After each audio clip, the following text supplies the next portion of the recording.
The Hughes case begins with a school hallway in Choctaw, Oklahoma, and tonight you set that long file gently on the desk before you. Let the room grow quiet, and let the pages turn without hurry. You're here with me beside the small circle of lamplight, where old reports smell faintly of paper, dust, and dry ink. The first page is dated the 12th of September, 1994, and you can almost hear the low morning sounds of Indian Meridian Elementary School. Small shoes on polished floors, classroom doors opening and closing, a principal's office phone ringing somewhere down the hall. In the Hughes case, that ordinary school morning became the place where investigators would begin tracing a story that reached far beyond one missing child. Michael Anthony Hughes was 6 years old then, a small boy with a life already marked by confusion that adults were still trying to understand. You see his name typed cleanly on the report, but around it sit other names, other papers, and other questions. There was Franklin Delano Floyd, the name Clarence Marcus Hughes. There was Sharon Marshall, who was not Sharon Marshall. There was a woman whose true name, Suzanne Marie Savakis, would wait in the dark for years. As you sit with this first folder, you notice the case doesn't open like a single locked door. It opens like a drawer full of envelopes. Some are thin and pale. Some are soft at the edges from being handled.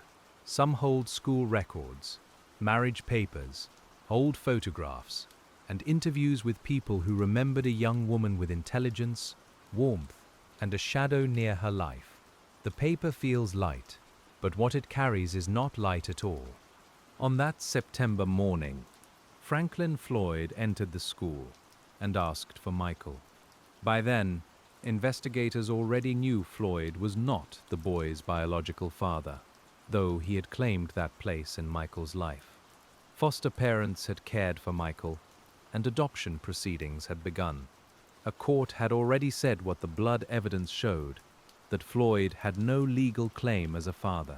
You can imagine how plain those words must have looked in a file, and how little they meant to a man who had lived for years behind false names. Principal James Davis was pulled into the moment with no warning. The reports describe how Floyd forced him to go to Michael's classroom, then forced both the principal and the child into a pickup truck. We won't linger on fear tonight. We'll stay with the investigation. We'll stay with the patient work that followed.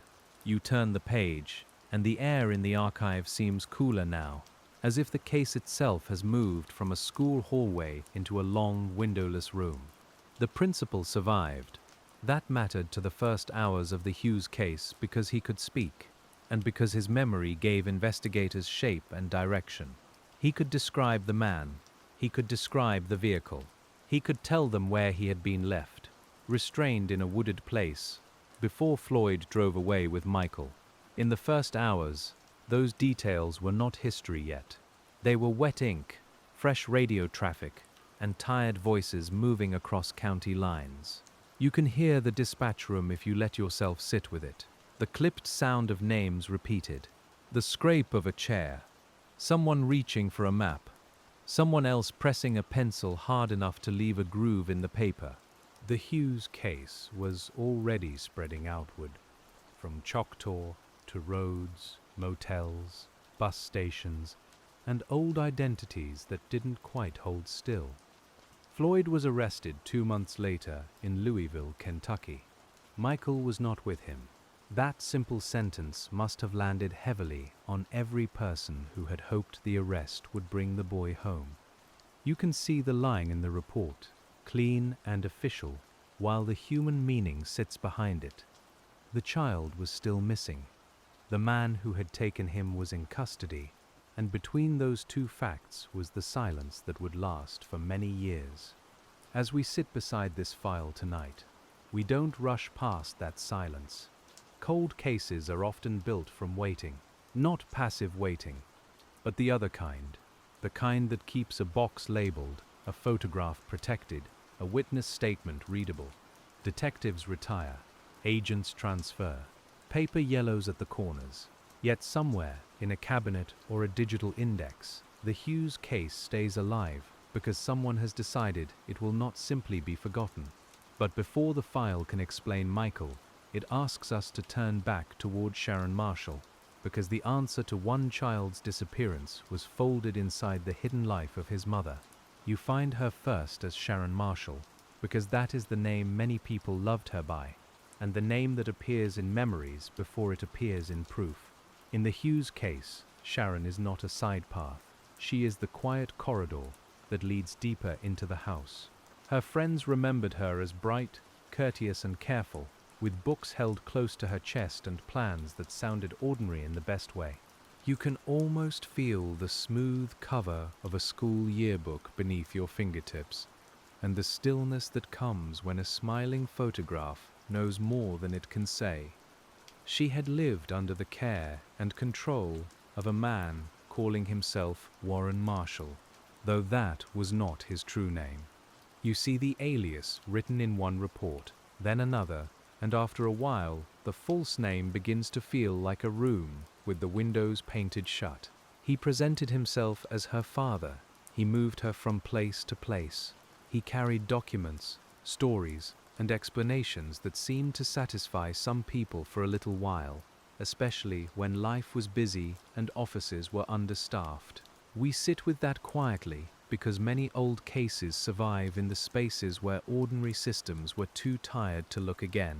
When you turn the page to Sharon's school years, the texture of the Hughes case changes. The paper seems brighter here, even now. Forest Park High School appears in the file, along with teachers and classmates who described a young woman with a quick mind and a gentle manner. She was gifted in mathematics and science. She was remembered as polite, restrained, and focused. You can imagine a classroom in Georgia, sun falling across desks, chalk dust in the air, and Sharon lowering her eyes toward a page of notes while other students talked around her in the warm afternoon. Her teachers saw promise, and that word matters. Promise has weight in a cold case. It is not just a compliment, and it is not a decoration for the record. It means there were adults who noticed the person in front of them, not only the circumstances around her. You can picture one of those teachers later, perhaps sitting at a kitchen table after the case became known, trying to reconcile the girl they encouraged with the story that had been hidden behind her name. That kind of remembering is part of the investigation too, even when it never appears in a formal evidence log. The records say Sharon was accepted to college, and for a moment, the file opens toward a future that feels clean and bright. There are application forms, academic hopes, and the ordinary American machinery of transcripts, recommendations, and scholarship possibilities. You can hear the scratch of a pen, the click of a guidance office stapler, the faint hum of fluorescent lights above a desk. In the Hughes case, those ordinary sounds matter because they show how close she came to being known by the world on her own terms, rather than through the shadow of the man beside her. But Warren Marshall, who was Franklin Floyd beneath the name, did not let the future unfold in that ordinary way. Sharon's path shifted. The file moves through Georgia, then through Florida, and later through Oklahoma, each place carrying its own small paper trail. You follow slowly, because there is no kindness in rushing someone's life into a paragraph. There are old addresses, police reports, employment traces, and accounts from people who remembered a young woman who seemed watched, guarded, and sometimes afraid to explain too much. The pages feel thin, but each one holds a room she once stood in. As you sit with this part of the file, you begin to understand the method of patient detective work. It isn't only about one decisive clue. It is about comparing the temperature of many small facts. A name on one form, a birth date on another. A woman who signs one thing in one state, then appears under a different identity somewhere else. Investigators had to learn the rhythm of Floyd's aliases, the way he stepped from one version of himself into another. You can imagine the corkboards slowly filling, not with excitement, but with careful lines that ask only to be checked again. The Hughes case asks us to pay attention to how identity can be hidden in plain sight. A person can stand in a school hallway, Register at a motel, appear in a wedding record, or sit across from a government clerk and still not be known. The world often believes paper because paper feels official. You can feel the slight ridge of a seal on a document, the dryness of carbon copies, the black ribbon ink of an old typewriter. Yet a false name can pass through those surfaces when no one knows which question to ask, and sometimes the right question takes years to arrive. Sharon's death in Oklahoma City in 1990 was recorded before her true name was restored. She was known then under another identity, and Michael was very small. We will not dwell on the manner of her death, because the heart of tonight's file is not spectacle. It is the long effort to give people back their names. You can imagine the fluorescent quiet of an official office, the muted click of a stamp, and the faint smell of copier toner as one more certificate entered a system that still did not know who she had been born to be. After Sharon was gone, Michael remained with Floyd for a time, and that is where the Hughes case narrows again around the child. Court records, welfare records, and DNA testing would later press against Floyd's claims. The state had questions. Foster parents stepped into Michael's life. People tried to bring structure and safety where there had been confusion.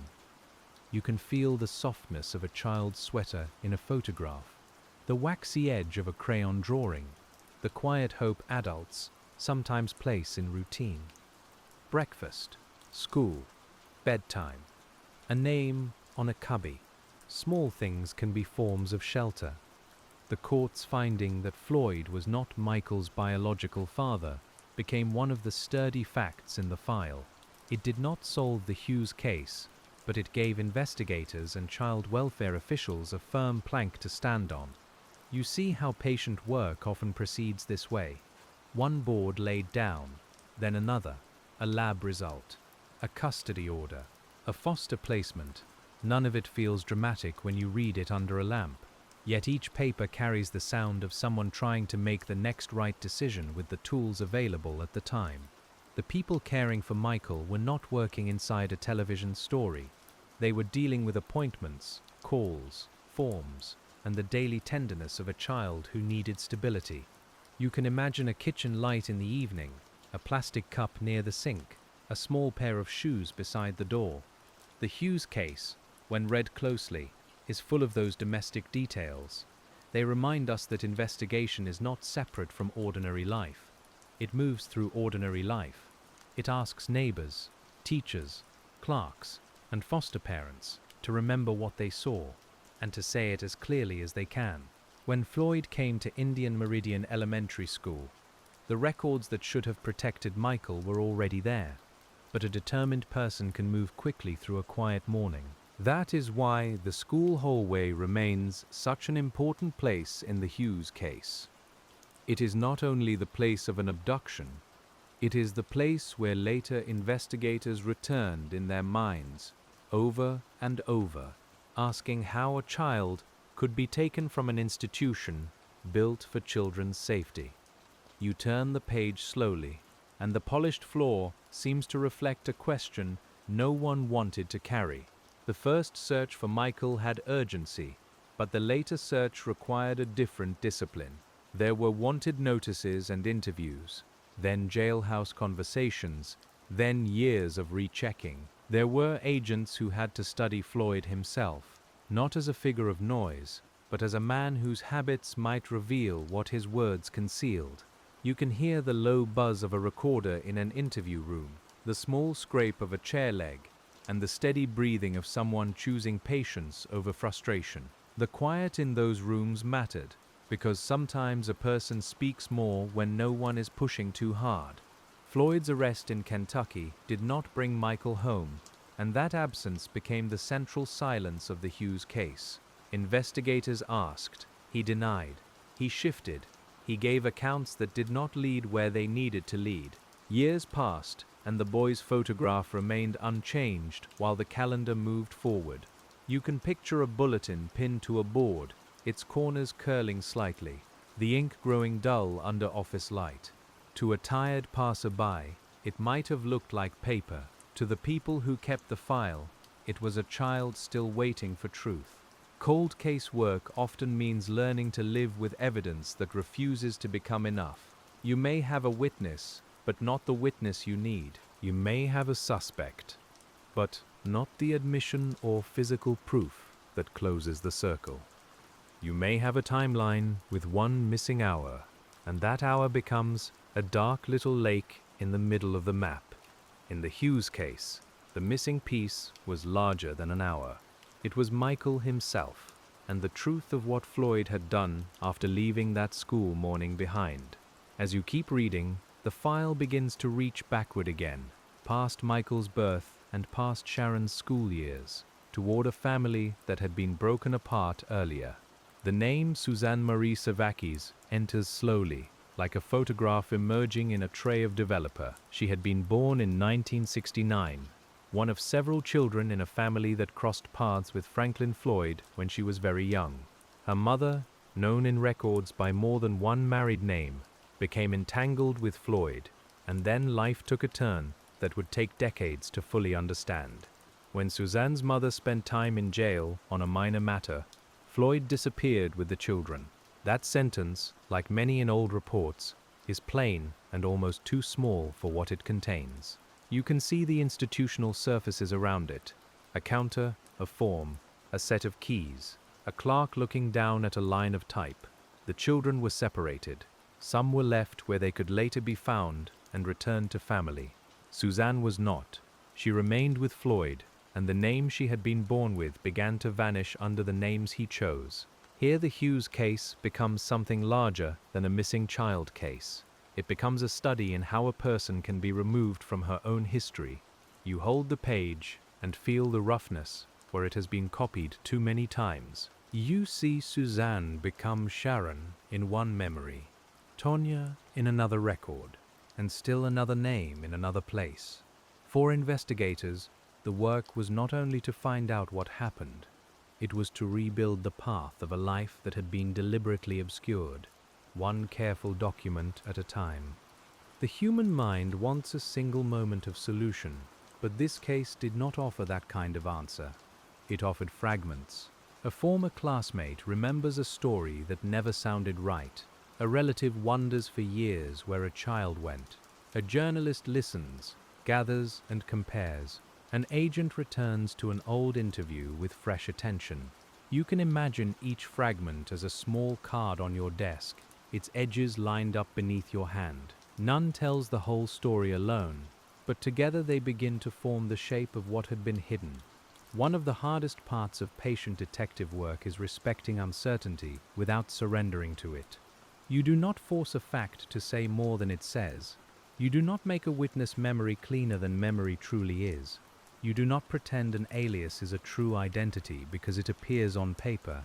The Hughes case required that discipline again and again. Investigators had to hold Floyd's statements at arm's length, compare them against documents, and ask whether each piece could stand in the quiet light of verification.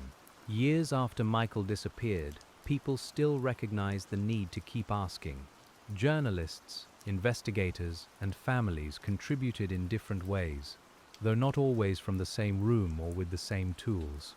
You can hear the different textures of that work: a phone call in the evening, a courthouse drawer sliding open, a microfilm reader humming softly, a detective leaning over a photocopy until the words blur, then stepping away to rinse a coffee cup in a small office sink. The search for truth can look ordinary from the outside and still require remarkable endurance. Matt Birkbeck's work on the story helped carry Sharon's image into public memory, especially through the photograph that came to be known by many as the beautiful child. We won't lean on the phrase too heavily tonight, but it matters because it shows how a face can keep asking to be known. You may picture the photograph resting on a table, glossy and slightly curled, holding the expression of a young woman whose identity had been taken from her in layers. The Hughes case needed more than curiosity. It needed people willing to look carefully and come back again. The restoration of Suzanne's name did not happen in a single clean motion. It came through records, interviews, DNA, and the persistence of people who believed that unnamed lives deserve the dignity of their full names. You can almost smell the dust of older county files, the faint metallic scent of filing cabinets, and the dry air of rooms where records sleep for years. Each office had its own little weather. Each clerk, each researcher, each agent handled a piece. We sit with that because the work is humble, and because humility is often what lets the truth be approached. In the Hughes case, DNA was not magic, though it became essential. It was a tool, powerful and precise, but still dependent on human patience. Someone had to preserve samples. Someone had to ask for comparison. Someone had to locate relatives, explain the purpose, and wait for results. The laboratory itself has its own quiet atmosphere. Clean benches, sealed tubes, gloved hands, machines making low mechanical sounds while data gathers out of sight. When the results came, they did not erase the years. They gave the years a name to gather around. Suzanne Marie Sevakis. You can let the name rest there for a moment. In the long file, it has a different weight from the aliases. It belongs to a beginning before Floyd, before false documents, before school friends knew her by another name. You feel how simple it looks on the page, and how much work it took to return it. The Hughes case was never only about proving what one man had done. It was also about lifting a real person back out of the fog of falsehood, so the record could finally call her by her own name.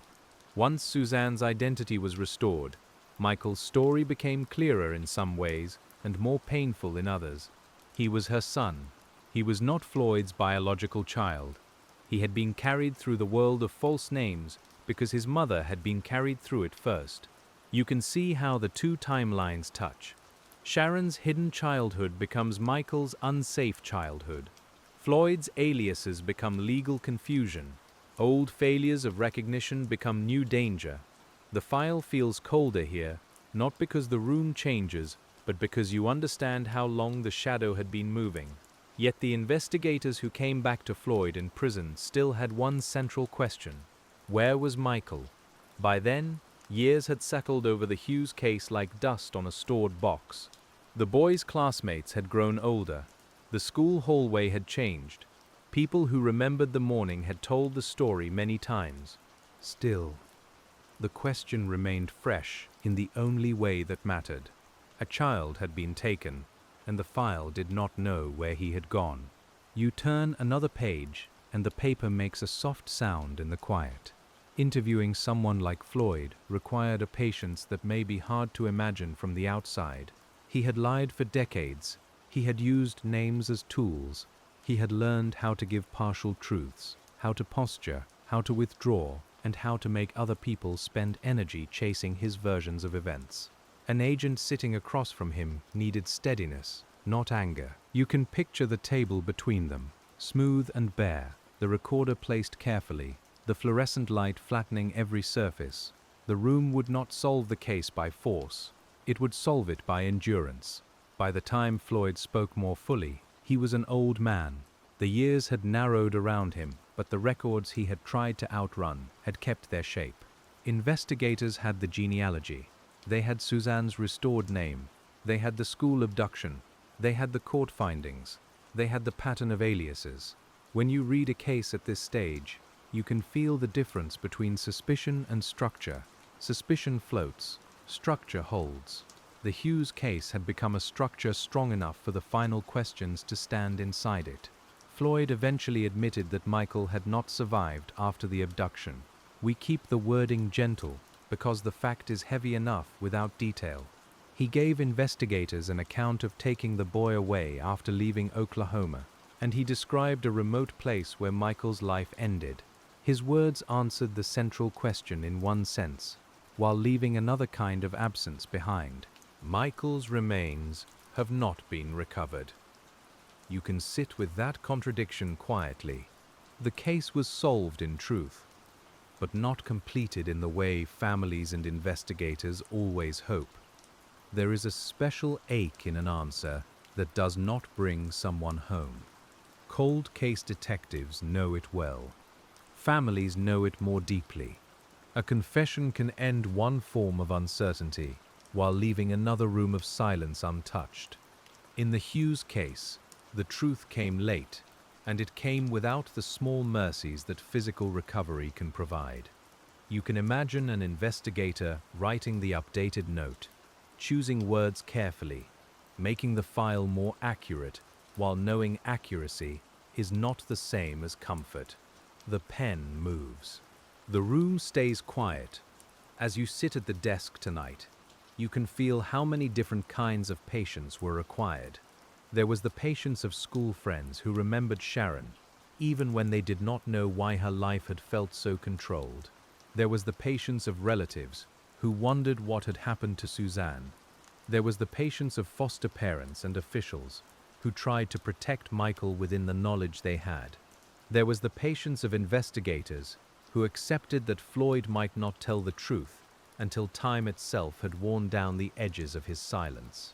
The Hughes case also shows how a false identity can make every later question harder. If Sharon had been known as Suzanne from the beginning, the record might have connected differently. Relatives might have been found sooner. Michael's family history might have been clearer, but the past rarely offers itself in the form we wish it had taken. You read what exists, you compare, you wait, you ask. Again, the smell of old paper rises from the folder, and for a moment the archive feels like a place where lost names are not gone, only buried. The investigation moved through many systems, and each system kept its own kind of memory. Schools kept transcripts and yearbooks. Courts kept custody filings and orders. Police kept reports. Laboratories kept samples. Newspapers kept stories in clipped columns and later in digital archives. Families kept photographs, birthday memories, and unanswered questions that no agency could fully hold. When you place all those memories side by side, you begin to see why the case took so long. No single shelf held everything. The truth was scattered, and someone had to gather it without breaking it further. There is something tender about the act of gathering. It asks you to believe that small things still matter after many years.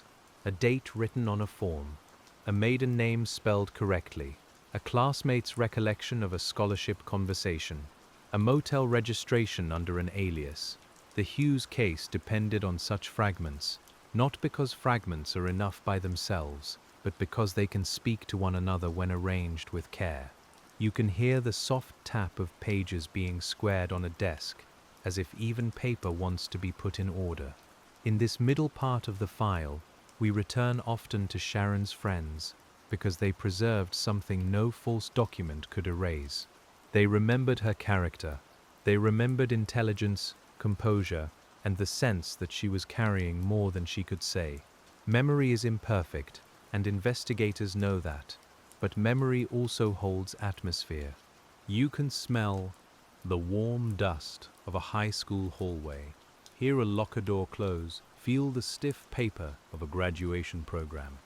Those sensory traces do not prove a case alone, but they restore the human scale of it. When Sharon vanished from the life her classmates expected for her, some may have thought she had simply moved on. Young adults do that. Families relocate, plans change, a person leaves town, and for a while the explanation seems ordinary enough. But later, when the facts surfaced, those old assumptions must have felt different. You can imagine someone looking back across years and realizing that the silence after her departure had not been freedom. It had been another layer in the hidden life Floyd constructed around her. The Hughes case asks us to be gentle with people who understood too late. That gentleness matters because hindsight can be unfair. It sharpens details that were vague at the time. It makes patterns look obvious after someone else has drawn the circle.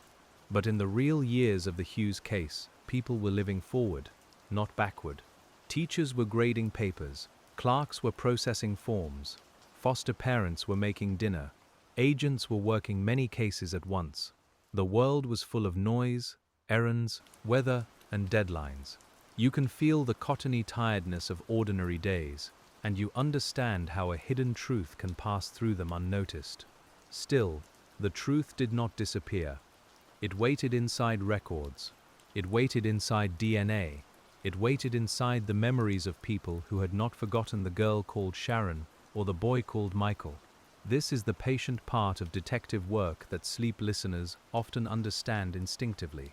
Not every answer arrives because someone forces it. Some answers arrive because people keep the lamp on. They label the box. They preserve the sample. They answer one more call. They agree to one more interview. The Hughes case was carried by that kind of ordinary devotion. When agents re-examined Floyd's life, they had to move carefully through his many versions of himself.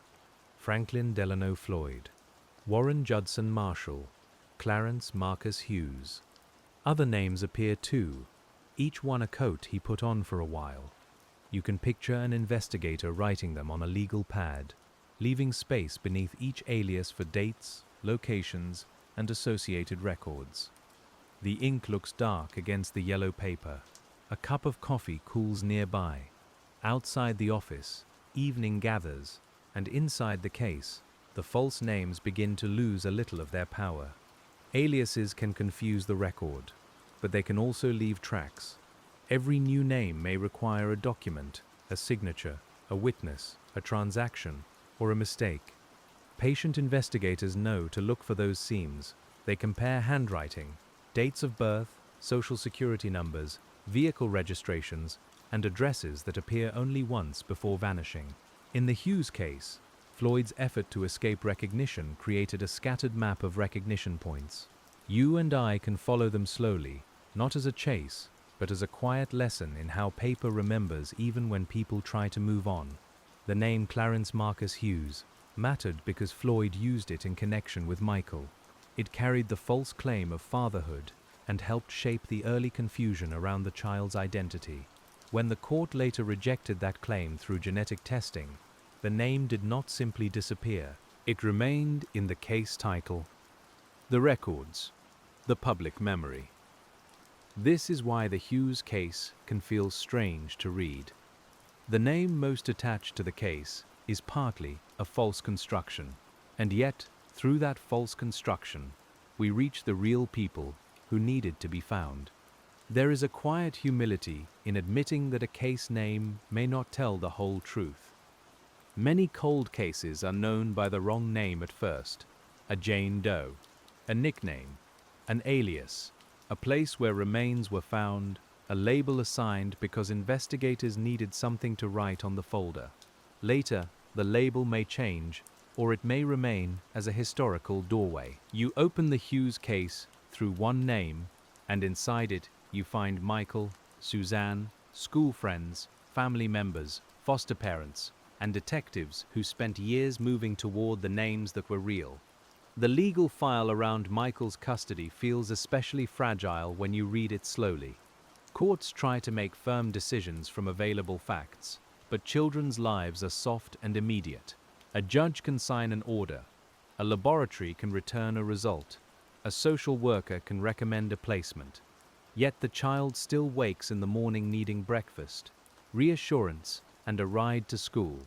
In the Hughes case, those systems were trying to create stability for Michael, and for a brief time, it seemed that stability might hold. You can almost hear a school bell through the paper. The abduction broke that fragile order. Afterward, investigators had to search both outward and backward. Outward meant roads, sightings, alerts, and jurisdictions. Backward meant Floyd's past, Suzanne's past, and the long chain of aliases that had led to the school door. You turn the file slightly under the lamp, and the shadows shift across the page. That is how the investigation feels. Every new fact throws light in one direction and shadow in another. You learn to move the lamp patiently, not expecting the whole room to brighten at once. For years, the public part of the case often centered on the question of Michael's whereabouts. That was natural. A missing child's face holds attention, but the deeper investigation could not stay only there. To understand Michael's disappearance, investigators had to understand why Floyd had Michael in the first place, and to understand that, they had to understand Suzanne. The Hughes case became a family history reconstructed after damage, a kind of careful mending done with documents instead of thread. You can feel the needlework of it. Small passes through fragile cloth. Suzanne's surviving relatives carried their own long uncertainty. A child had been taken from the family's reach, and for years the trail did not lead back. When you think of that kind of loss, keep your voice low. It is not the loud grief of a single public moment. It is the recurring grief of birthdays, holidays, ordinary afternoons, and sudden thoughts while washing dishes or driving home. The Hughes case from the family side was not a puzzle.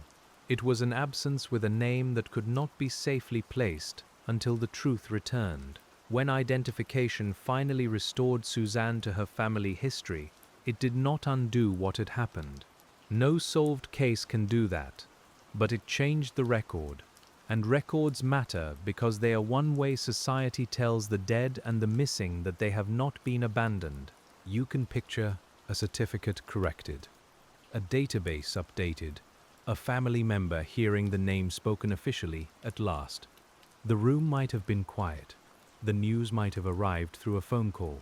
However it came, it brought the past into sharper focus. And sharp focus can be both painful and merciful. Michael's truth came through Floyd's later admissions. But even then, investigators had to weigh his words. A confession from a long-practiced liar does not become pure simply because it is late.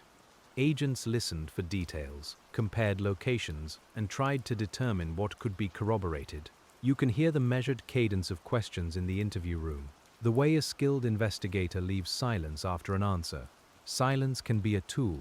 It gives the other person room to continue, and sometimes the next sentence is where the old wall finally cracks. We should notice the emotional discipline required in that room. The agent knew the stakes. The file contained a missing child, a hidden mother, decades of manipulation, and families waiting for answers. Yet the work demanded calm. Raised voices would not help. Outrage would not produce a map. The investigator had to sit close to the facts, close enough to hear them, without letting emotions scatter the interview. In that sense, the Hughes case was solved by patience in its most demanding form, the kind that sits across from cruelty and still asks the next clear question. The phrase "solved after so many years" can sound simple from a distance. In practice, it was layered. Suzanne's identity was solved. Michael's fate was clarified. Floyd's long falsehoods were stripped back. Yet, some parts remained incomplete, especially the absence of Michael's recovered remains. You and I can hold those truths together without forcing them into a neat shape. The Hughes case teaches that resolution is sometimes partial and still meaningful. A family can receive a truth that hurts and still be grateful not to be left in total darkness. By now, the folder in front of you has grown thick. It contains more than reports. It contains the slow evolution of investigative tools across decades. Early work relied on witness statements, paper records, photographs, and jurisdictional cooperation that moved by telephone, fax, and mail. Later work added more advanced DNA testing, national databases, deeper archival searches, and renewed public attention. You can feel the change in materials: onion skin copies, thermal fax paper, printed emails, glossy lab summaries. The Hughes case crossed from one era of investigation into another, and each era left its texture behind. This crossing of eras is important. A case that cannot be solved in one decade may become solvable in another, not because the original investigators failed to care, but because the tools were not yet ready. DNA databases were smaller, records were harder to search, communication across agencies could be slow and uneven. You can imagine a detective in the earlier years, turning a name over and over, knowing there was something wrong with it, but lacking the mechanism to break it open. Years later, another investigator inherits the same question, and the lock finally begins to move. The Hughes case is also a reminder that technology needs memory. A lab cannot test what no one preserved. A database cannot compare what no one enters. A future detective cannot reopen a file that has been discarded or mislabeled beyond use. So much of cold case work depends on unglamorous custodianship. Boxes must survive moves. Evidence must remain sealed. Notes must be legible. You can smell cardboard and old adhesive, feel the slight grit of dust on a shelf, and hear the hollow sound a records box makes when it is set carefully on a table. Someone kept the material. Someone kept the questions. That is not a small thing. In the Hughes case, every later breakthrough depended on earlier acts of preservation, even if the people preserving those records never saw the final result. A clerk typing a name correctly might never know its importance. A detective filing a report before going home tired might not live to see the case clarified. A teacher's memory might become useful long after the last bell of that school year. Patient investigation is full of such unseen contributions, and we can give them quiet space tonight. As we move deeper into the timeline, the emotional center remains Michael. He was a child, and the adult world around him was complicated beyond his understanding. That must remain clear. The Hughes case contains aliases, legal documents, forensic science, and long interviews, but at its center is a boy who should have been allowed an ordinary life. You can picture the small ordinariness of that life: a classroom worksheet, a lunch tray, a backpack resting against a chair. These are not dramatic images. They are the ones that tell us what was taken from the future. The final admission about Michael did not arrive with the kind of completion investigators wanted. It offered words instead of recovery. Still, those words mattered, because they answered the terrible question of whether he might still be alive somewhere, unnamed and unreachable. Families of missing people often live suspended between possibilities, and suspension has its own exhaustion. The Hughes case moved from suspended uncertainty into grief shaped by knowledge. That is not peace, exactly. It is a different room. The air is still heavy, but the walls are finally visible. When you sit with a solved cold case at night, you begin to understand that solving is not the same as healing. Solving belongs to the record, healing belongs to people, and people move at their own pace. A case file can be updated in one day, while a family's heart may spend years learning what the update means. In the Hughes case, the restored names and clarified facts gave the record its answer. The human aftermath remains slower, softer, and more private. We respect that privacy by keeping our attention gentle. The investigators who returned to the case also had to accept that Floyd controlled certain facts for far too long. That is one of the hardest realities in cases built around deception. The person who caused the harm may also be the person who knows where the missing piece rests. Detectives can gather evidence around him. They can reduce his room for lies. They can wait until age, circumstance, or strategy changes the conversation. But they cannot always compel the one detail they most want. In the Hughes case, patience was not sentimental, it was necessary. You can imagine an investigator leaving the prison interview with a notebook held close, aware that the case had shifted. Outside, the air would have felt different, maybe too bright or too ordinary. Cars in the parking lot. A door closing behind him. The small beep of a security checkpoint. The world continues after an answer, even an answer that has waited for years. That ordinariness can feel almost unreal. A sentence spoken in a plain room can change the meaning of decades, and yet the hallway outside still smells of floor polish and stale coffee. Afterward came the work of telling others. That part is also investigation, though people sometimes forget it. Facts must be communicated carefully. Families deserve accuracy. Reports must be updated. Public statements must avoid saying more than can be supported. You can feel the weight of each phrase as it is chosen. In the Hughes case, the language had to account for both the confession and the missing remains. both Suzanne's restored identity and Michael's unrecovered body. Truth is not always tidy, and careful language is one way of honoring that. The case also reached the public through documentaries, articles, and renewed conversations. But the quiet core remained the same. A child was taken from a school. His mother had lived under a stolen identity. A man used lies to move through systems that were not built to see him clearly. Years later, investigators and others pieced the truth together. You can hold that core without adding noise. The Hughes case does not need dramatic music. It needs a steady voice, a clean desk, and the patience to let every name be spoken correctly. When we return to Suzanne's photograph, now knowing her true name, it feels different. The image has not changed, but we have. That is often how cold case work feels. A photograph sits unchanged for years. Then one verified fact alters the way everyone sees it. You notice the hair, the eyes, the expression, the youth. You also notice the life around the frame, the life that had been hidden. In the Hughes case, the photograph became not just evidence of beauty or sadness, but evidence of personhood waiting to be fully recognized. The restoration of personhood is a quiet theme running through the whole file. Michael was not only a missing child poster. Suzanne was not only a woman with aliases. Sharon was not only the name classmates remembered. Even Floyd, from an investigative standpoint, had to be understood through facts rather than myth, because myth can cloud the work. Patient detectives remove haze. They do not decorate it. You can see them doing that line by line, taking a case that might have become only rumor and anchoring it instead in records, names, dates, and verified relationships.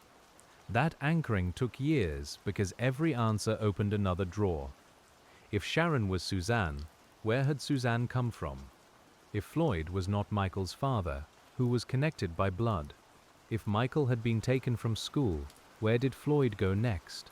If Floyd lied in one decade, which records from another decade could still be trusted? The Hughes case trained investigators to ask layered questions. You and I can follow those layers slowly, feeling the soft resistance of old paper and the faint tug of one fact attached to another. There were also limits to what could be recovered. Time changes roads, buildings, memories, and landscapes. A place described years later may not look as it once did. A witness may remember honestly and still imprecisely. Records may be missing, damaged, or incomplete. The Hughes case moved through enough years that investigators had to work not only against deception, but against erosion. You can imagine a map laid out beneath a lamp, with old routes compared to new ones, the paper creasing at the folds while someone traces a line that may no longer exist. That kind of work requires a tolerance for imperfection. Detectives often want clean corroboration, but cold cases rarely provide it generously. Instead, they provide partial lights. A statement aligns with a document. A date aligns with a move. A DNA result aligns with a family memory. Each alignment matters. In the Hughes case, the alignments accumulated until the truth could stand. You can feel the slow satisfaction of that, not as triumph, but as steadiness. A shelf that had leaned for years is finally braced. Even if some missing items are never found, as the case became clearer, it also became more tragic in its simplicity. A child had been taken. A mother had been renamed. A family had been deprived of knowing. All the aliases and locations can make the file seem complex, but beneath them is a very simple human wrong. Patient investigation does not make that wrong beautiful. It makes it visible. You can sit with the visibility tonight without letting it sharpen the room. The lamp remains low. The pages remain still. We read because remembering carefully is one form of respect. The people who knew Sharon in school often spoke of what she might have become. That question lingers in many cold cases, not as speculation for its own sake, but as recognition of interrupted possibility. A college student, a professional life, a friend who stayed in touch, a mother raising her child safely. The Hughes case holds those unwritten futures like blank pages at the back of the file. You can touch their edges, knowing they cannot be filled in, while still allowing them to exist as part of the human truth. Michael's unwritten future is even more tender. He was 6, which means most of his life was still ahead of him in the most ordinary sense. Lost teeth, school projects, favorite songs, awkward photographs, new shoes, long summers. The file cannot contain those things because they did not have the chance to happen. Yet when investigators worked for him, they were working for all of that too. They were working for the recognition that a child's life is more than the circumstances of his disappearance. In the Hughes case, that recognition must stay at the center. When you turn back to the abduction report after knowing the later answer, the document feels altered. The same facts are there, but the reader has changed. You notice small details with more care. The date, the school name, the principal's account, the vehicle, the direction of travel, the absence afterward. Old reports can become heavier when later knowledge settles on them. In the Hughes case, the first pages and the last pages speak to one another across the years, and you, sitting between them, can feel the long distance the investigation had to cross. This is why cold case units matter. They are built for return. Their work says that a file does not lose moral weight because it grows old. A case can sit through administrations, budget changes, office moves, and changes in technology, and still deserve a fresh reading. You can imagine a cold case detective lifting the Hughes folder from storage, feeling the dry cardboard give slightly under both hands. The room may be unheated in winter or too cool in summer. The light may be plain, the work itself remains necessary. A fresh reading does not always mean a new theory. Sometimes it means checking whether an old theory can finally be tested. Sometimes it means calling a witness who was once too young, or finding a relative whose DNA can answer what paper could not. Sometimes it means rereading an interview and noticing that the evasions cluster around one location or one date. In the Hughes case, fresh readings accumulated over time until the hidden biography of Suzanne, the false fatherhood of Floyd, and the fate of Michael could be placed into one coherent record. Coherence can feel gentle after years of confusion. It does not soften the facts, but it stops them from spinning. The file becomes readable. Names settle into place, dates attached to places. The false names are still recorded because history requires them, but they no longer control the story. Suzanne Marie Savakis stands where Sharon Marshall once stood alone. Michael Anthony Hughes stands as her son, not as Floyd's child. Franklin Delano Floyd stands under his own name, with his aliases arranged around him like discarded masks. When you see that arrangement clearly, you also see the importance of naming the harm without enlarging it into spectacle. The Hughes case involved manipulation, abduction, and long deception, but tonight we keep our voice low because the facts themselves are enough. There is no need to press harder on suffering. The detective's posture is quieter than that. You read, you verify, you preserve the dignity of the people whose lives became evidence. Outside the imagined archive window, night has gathered, and the glass reflects only the lamp and the pale rectangles of paper. In many ways, the case turned on people refusing to accept the names they were given as final. Sharon Marshall was loved under that name, and those memories matter, but investigators still asked who she had been before. Clarence Hughes appeared in records, but investigators asked who he really was. Michael Hughes carried a surname linked to a false claim, but investigators asked who he really was. Michael Hughes carried a surname linked to a false claim, but investigators asked what his true relationship to Floyd had been. The questions were not loud, they were persistent. You can hear them as the quiet turning of a key that has been tried many times before. The answer about Suzanne's identity restored a line back to her childhood, and that line made the Hughes case feel less like a vanished life and more like a stolen continuity. She had a birth family. She had siblings. She had a beginning with a name. Those truths may seem basic, but basic truths are often what deception tries hardest to erase. You can imagine a family member seeing the confirmed identity and feeling years rearrange themselves in a single breath. The past does not return, but it becomes legible, and legibility has its own solemn mercy. The answer about Michael's fate did something different. It closed the hope that he might be found alive, which is a painful closure no one would choose. Yet it also ended the endless searching of possibility. No more imagining him under another name in another town. No more measuring every unidentified trace against the hope of survival. The Hughes case became, at last, a case with an answer to its central question, even though the absence of remains left a final tenderness unresolved. You can hold that distinction carefully. It is the kind of distinction cold case work often requires. As we continue through the file, we can notice how many ordinary professions touch the truth.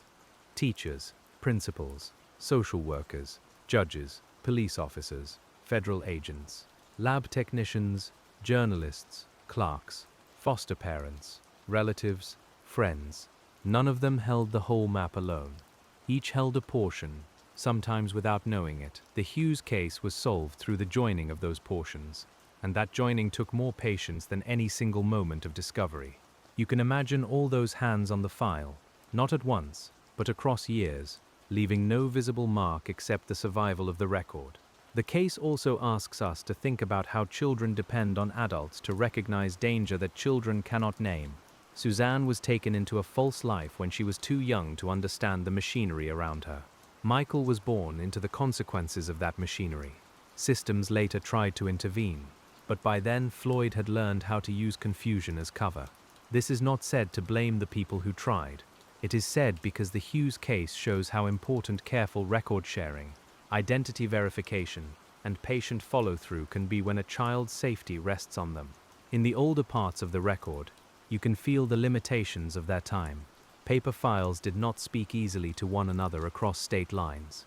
Names could be changed, misstated, or supported by documents that no one had the capacity to challenge quickly. A person could move, and a trail might cool before another office knew to look. The Hughes case belongs partly to that older world of slower systems, where a determined deceiver could exploit distance and delay. You hear it in the ring of landline phones and the whir of fax machines. By the later years, the world had changed. Databases expanded, DNA comparison improved. Public records became more searchable. Cold case teams grew more accustomed to revisiting old assumptions. Yet even then, the human element remained essential. A computer might return a lead, but a person had to understand what it meant. A test might show a relationship, but a person had to understand what it meant. A confession might be recorded, but a person had to ask the question in the right way. The Hughes case was never solved by technology alone. It was solved by people using technology patiently. That word patiently keeps returning because the case itself seems to require it. Nothing about Floyd's conduct was straightforward. Nothing about Suzanne's identity was handed over cleanly. Nothing about Michael's disappearance resolved in the first wave of hope. The file asked for repeated effort, and repeated effort is not glamorous. It is tired eyes. It is rereading the same paragraph. It is waiting for a lab result. It is calling a number that may no longer work.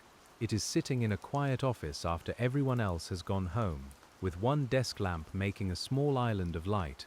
You can imagine one of the investigators pausing over Michael's photograph late in the process, not for drama, simply because photographs have a way of returning the work to its reason. A child's face asks a different kind of accountability from a case number. The Hughes case may have required complex reconstruction, but its purpose could be seen in that image. A boy had disappeared from a school day. A mother's real name had been hidden. The job was to bring the record as close to truth as the surviving evidence allowed. The surviving evidence did allow more than many people once feared. It allowed investigators to identify Suzanne. It allowed them to establish that Floyd was not Michael's father. It allowed them to trace the pattern of control and aliases. It allowed them, eventually, to obtain Floyd's admission about Michael. Each of those achievements came from a different kind of work, but together they formed the resolution. You can feel the file settling as those pieces are lying. It does not become light, it becomes stable. There is a difference, and the difference matters. A stable truth can be carried. Families can carry it. Investigators can close certain questions. Historians and journalists can tell the story more accurately. The public can understand the case without feeding on rumor. In the Hughes case, stable truth meant that Suzanne was no longer only Sharon Marshall, the young woman with the mysterious past. It meant Michael was no longer only missing in the open-ended way that leaves every door painfully ajar. It meant Floyd's lies had met the limits of time, science, and persistent questioning. Still, as you read, you can sense how late it all came. Late answers have their own character. They arrive after childhoods, careers, marriages, and whole ordinary chapters have passed for everyone else. They arrive after records have aged and witnesses have grown older. They arrive when the people who first asked the question may not all be present to hear the reply. The Hughes case carries that lateness in its pages. The paper seems to know it. The dates stand far apart, and between them are years no report can fully describe.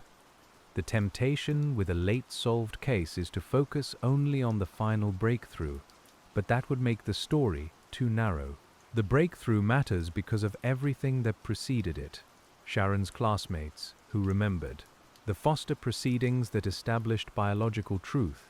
The school report that preserved the abduction details. The journalists who kept public attention from fading. The agents who returned to Floyd with disciplined questions. The laboratories and databases that gave names back their structure. In the Hughes case, the final answer was not a lightning strike. It was a lamp, slowly raised. That image of the lamp is useful tonight because it keeps us in the right posture. We are not chasing, we are reading. We are allowing the room to brighten only where the facts permit. You may notice the grain of the wooden desk beneath your hand, the faint dryness in the air, the quiet tick of a clock somewhere beyond the shelves. The Hughes case, laid out in this way, becomes less a tale of shock and more a study in endurance. It asks what people can recover when they refuse to let the record remain confused. In one folder, you find the school. In another, the aliases. In another, Suzanne's birth name. In another, Michael's custody history. In another, the prison interview that finally addressed his fate. The organization is almost peaceful, though the content is not. That is one of the strange mercies of archives. They cannot change what happened, but they can keep chaos from having the last word. The Hughes case, once scattered across names and states and decades, can now be read in order, and order itself becomes a form of care. You can see why investigators are often careful with the word closure. It can sound too complete, too smooth, too final. The Hughes case received answers, but closure is a private matter, and perhaps not a single thing at all. Some people may feel relief at the truth. Some may feel renewed grief.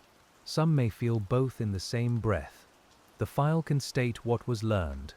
It cannot instruct the heart how to respond. So we do not use closure as a tidy ribbon. We let the answers stand, and we let the human response remain human. The name Michael Anthony Hughes appears again, and you pause over it. Anthony, a middle name, gives the line a fuller sound. Michael Anthony Hughes. Suzanne Marie Savakis. Names with middles feel especially personal in official records, as if the file briefly stops speaking in categories and remembers the person more completely.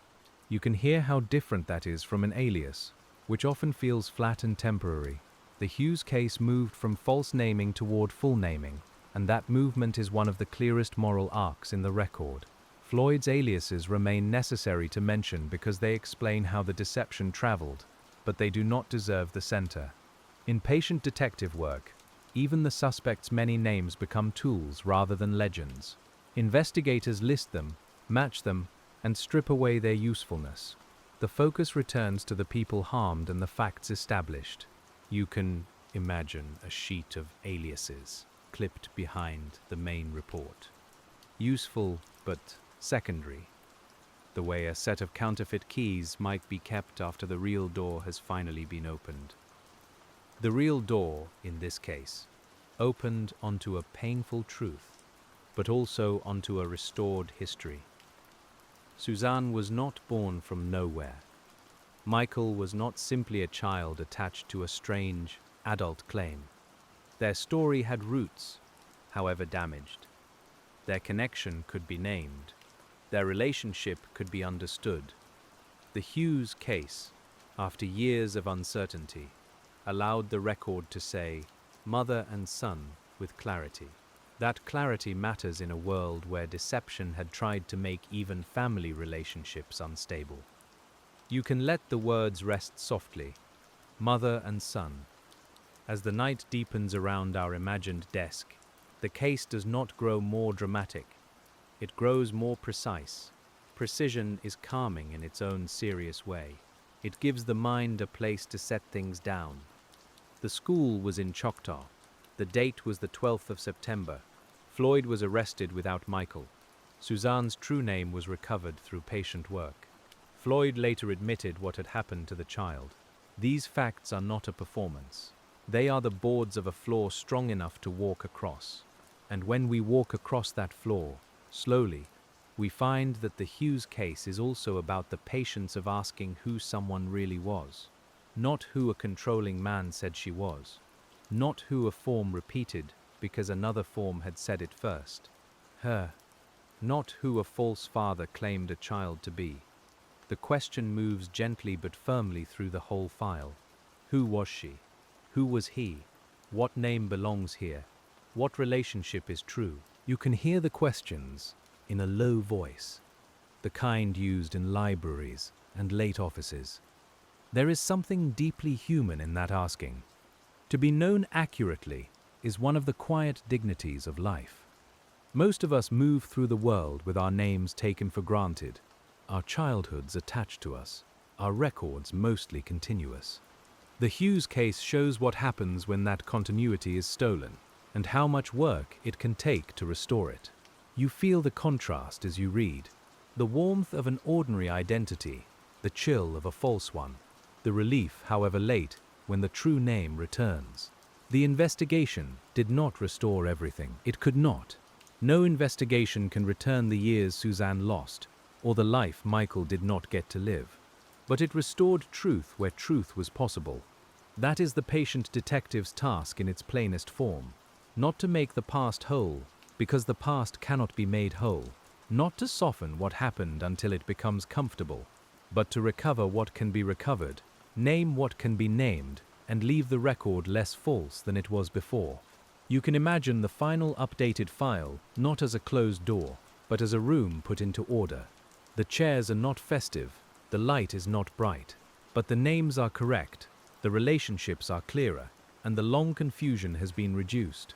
Somewhere in that room, Michael's photograph remains. Somewhere nearby is Suzanne's name, no longer hidden behind Sharon alone. The Hughes case rests there for the moment, not because everything has been healed, but because the record has been brought closer to the truth than it was for many years. From here, the file invites us to look more closely at the people who kept remembering when forgetting would have been easier. A former classmate might remember Sharon's careful smile. A teacher might remember her aptitude. A family member might remember the absence of Suzanne as a question that never stopped returning. An investigator might remember Michael's school photograph long after leaving the office. These memories are not evidence in the same way a lab result is evidence, but they create the moral atmosphere in which evidence remains worth pursuing. The Hughes case needed both fact and memory. Fact without memory can become cold in the wrong way. Memory without fact can drift. Together they held the Hughes case steady across decades. You can feel that balance as you read the documents and then imagine the people behind them. A laboratory result gives structure to kinship. A witness recollection gives breath to a name. A court record marks a decision. A photograph restores a face. The file is not one kind of thing. It is a gathering place. And tonight we sit in that gathering place quietly, letting each part speak in turn. The passage of time is present on every page. 1974, when Suzanne was taken from the ordinary path of her family. 1988, when Michael was born into a life shaped by aliases. 1990, when Suzanne died without her true name restored. 1994, when Michael was taken from school. Later years, when DNA, interviews and persistence finally clarified what had happened. The dates line up like small lamps along a dark road, and the Hughes case becomes visible, not all at once, but by moving from one light to the next. You may notice that none of those dates feels distant to the people who lived them. Time in a case file is measured neatly, but time in a family is not. A missing child remains 6 in one photograph and older in imagination. A missing sister remains young, then becomes older in wondering, then is found to have lived and died under another name. The mind tries to update, but the heart may resist. The Hughes case carried several kinds of time at once, and the investigators had to work within all of them. There is the official time of reports. There is the biological time of DNA and kinship. There is the emotional time of waiting. There is the public time of articles and documentaries. There is the private time of people who thought about Suzanne or Michael when no one else was asking. In a long case, these clocks do not tick together. Patient detective work means learning to listen to all of them without forcing them into one rhythm. You can hear them tonight, faintly, like clocks in different rooms of the same old house. When we return once more to the school, it feels almost impossibly ordinary. Indian Meridian Elementary was not a place built for history. It was a place for attendance sheets, spelling lessons, playground noise, and children lining up at classroom doors. That ordinariness is why the event stayed so vivid in the file.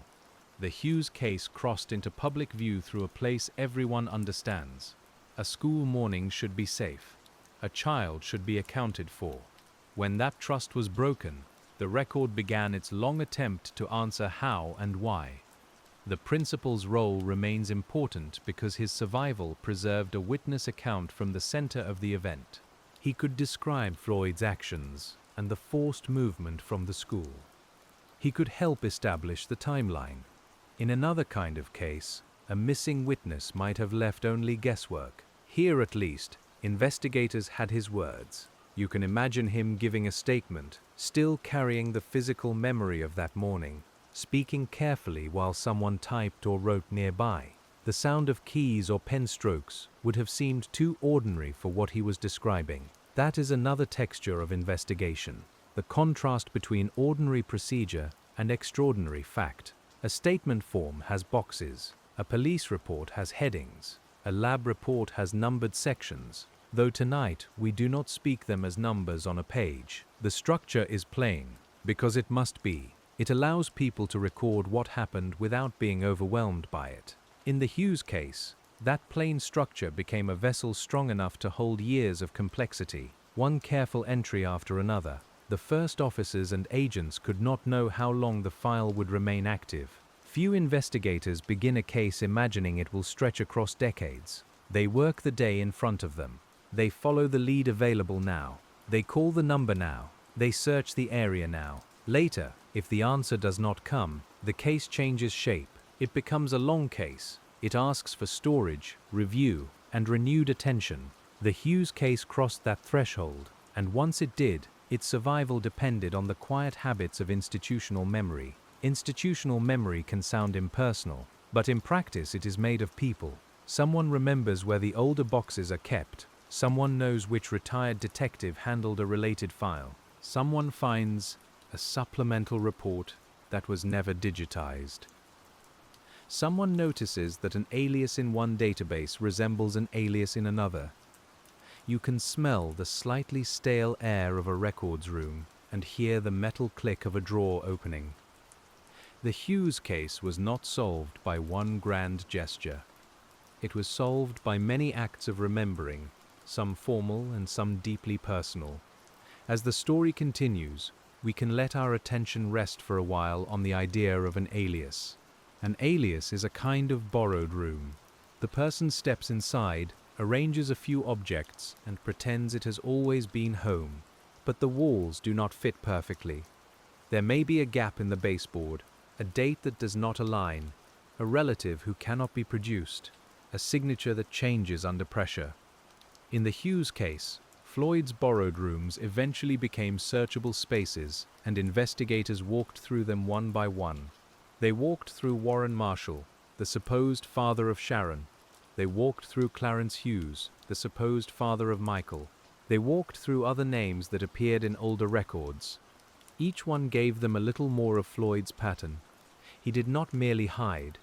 He rearranged the world around himself and expected others to accept the arrangement.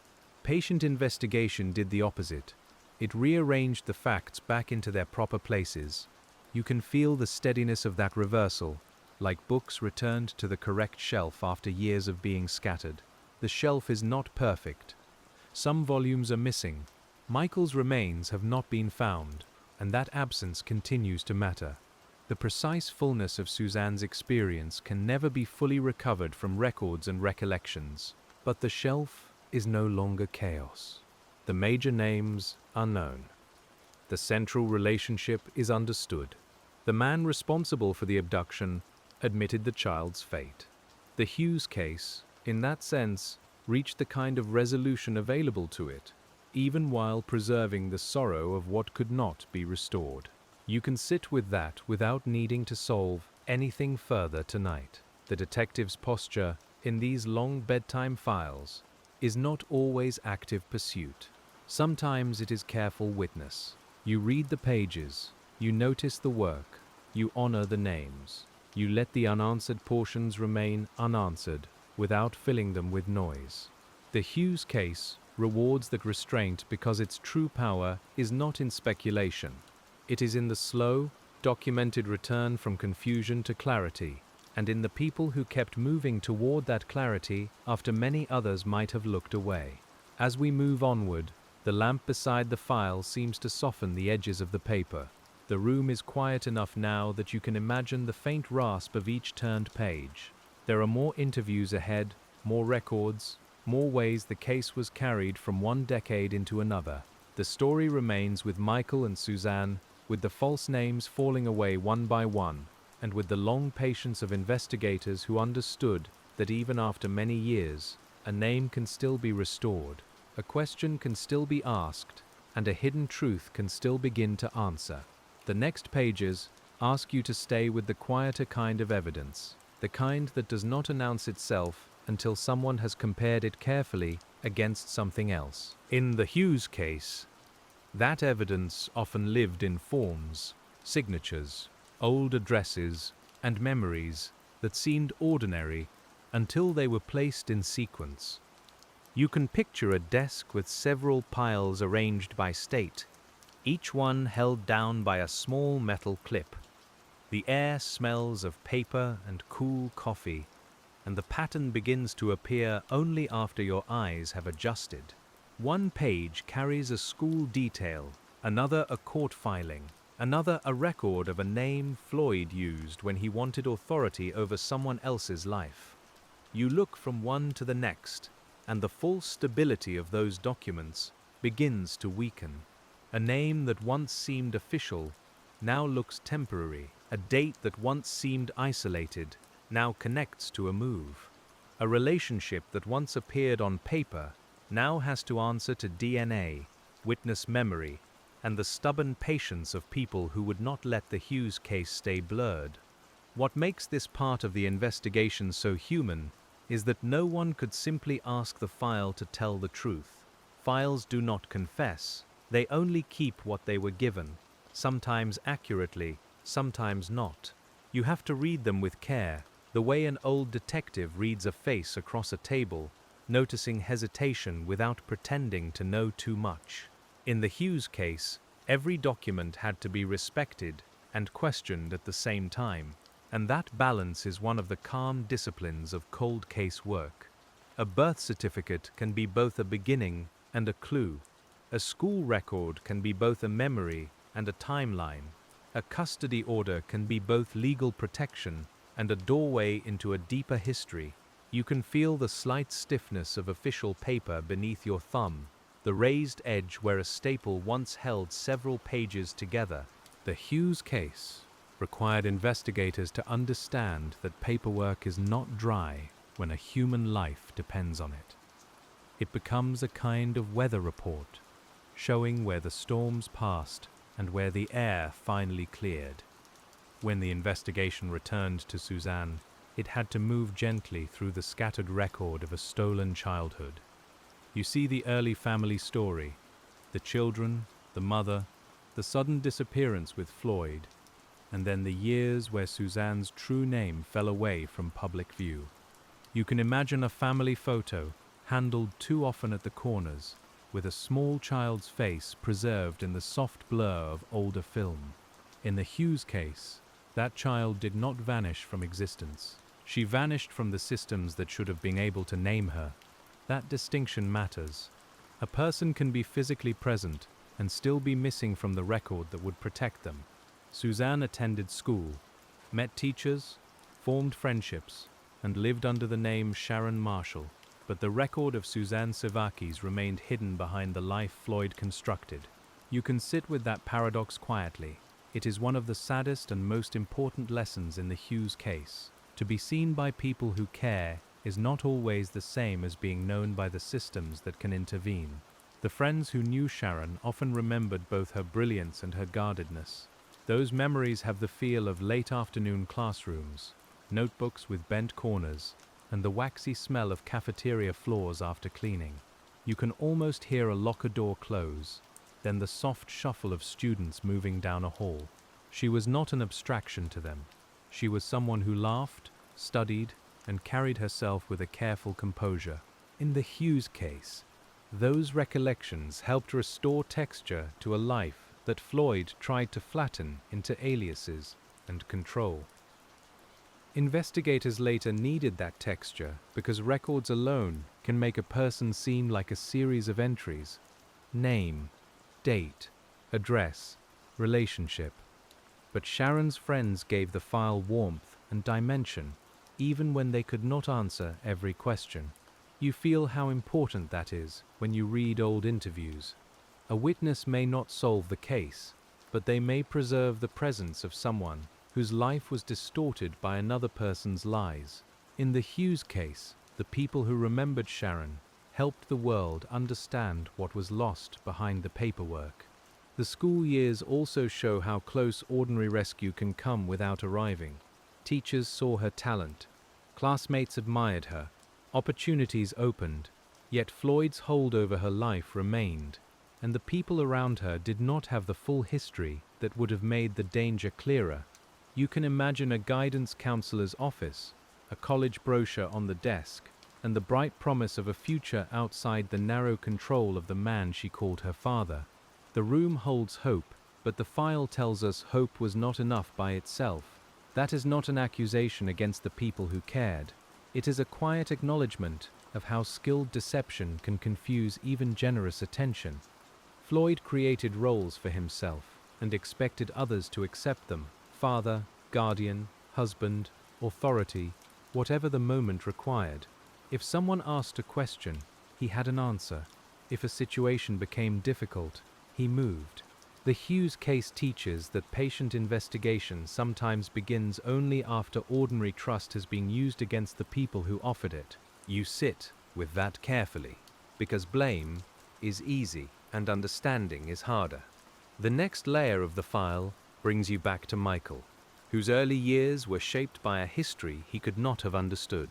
He was born into a life already crowded with false names, shifting homes, and adult secrets. You can imagine the softness of a child's blanket, the bright plastic of a small toy, and the quiet rhythm of someone breathing in sleep. These details are simple, but they matter. In the Hughes case, the child at the center must never become only a symbol of the investigation. Michael's placement with foster parents gave him a chance at routine. Routine can sound small, but for a child, it can be everything. A familiar breakfast bowl, a school bag waiting by the door, a bedtime that comes at the same hour. You can feel the warmth of a kitchen in the early morning and hear the low murmur of adults trying to keep the day ordinary. The Hughes case carries those small domestic notes because they show what people were trying to preserve for him before Floyd returned to take control. The court's determination about Floyd's lack of biological connection was a crucial turn, yet it could not by itself prevent what happened next. This is one of the painful truths you find when you reread the case slowly. A correct finding is not always the same as protection in the physical world. A judge can write an order, a lab can provide a result, a school can keep a record, but a determined man can still walk through a door on an ordinary morning. The Hughes case lives in that gap between paperwork and lived safety. After the abduction, the investigation widened quickly, but time began its patient work almost immediately. The first hours held the urgency of alerts and radio calls.